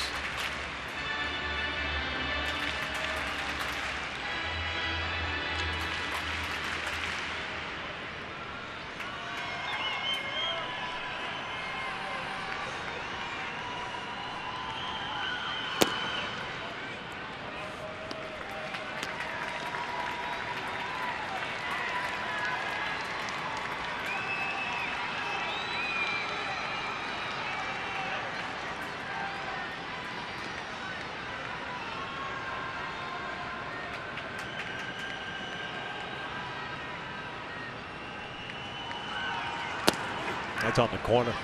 3-1. Something you don't want to do against this club is gift runners to him.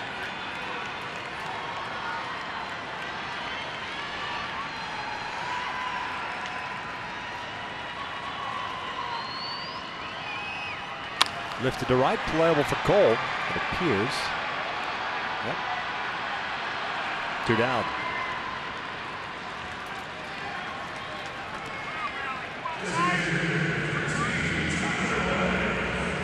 So it's Tyler White coming up with the man at first.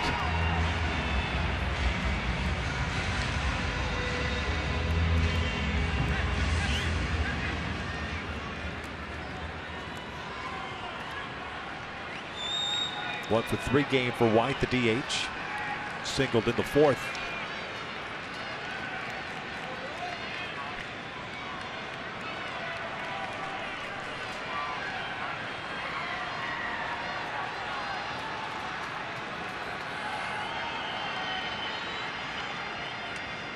Bregman will take off, nobody holding him on, so he'll take second on indifference. White takes a strike.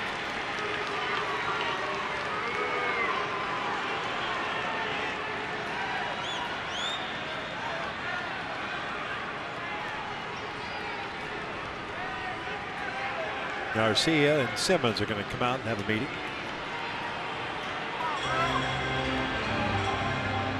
Runner at second.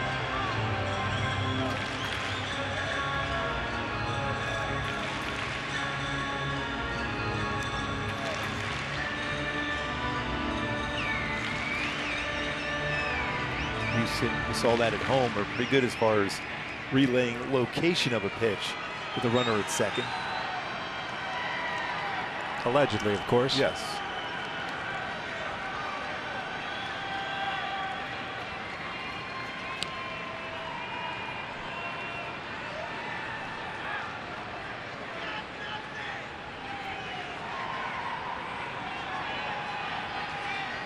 No 1 count.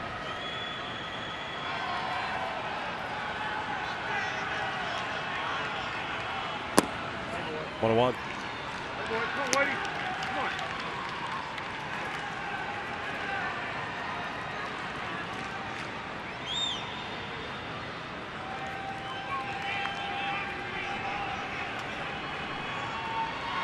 Man in scoring position, trying to keep this a shutout.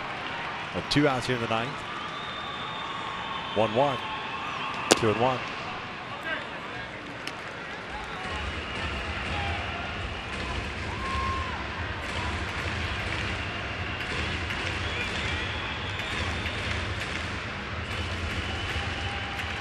Marlon Gonzalez on deck should we get there.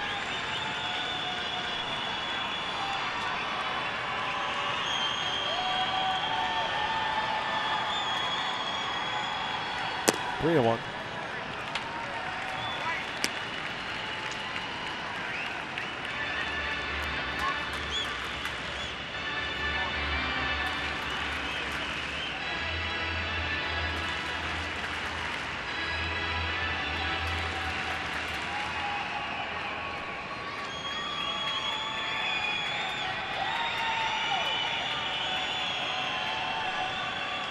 That's out toward deep left center field. Upton pulls up. This one is gone.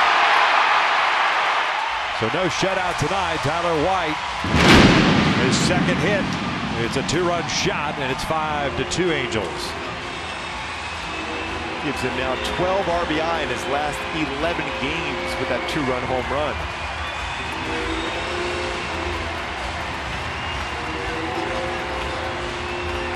Parker fell behind at 3-1 and came right back in there. Part of the plate on a fastball. And White continues his stretch he's on right now where he's driving the baseball. Like that 15 extra base hits since the All-Star break.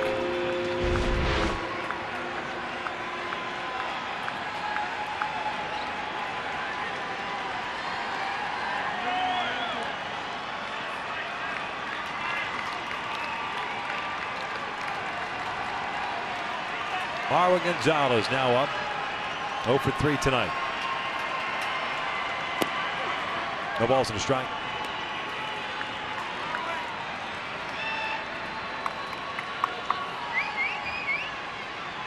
And in the back of your head, if you're Andrew Heaney, aren't you sitting there going, oh, please. Yeah, you're stressing. Come on. Get this one off my back, please. That way you don't have to keep answering that question about last road victory.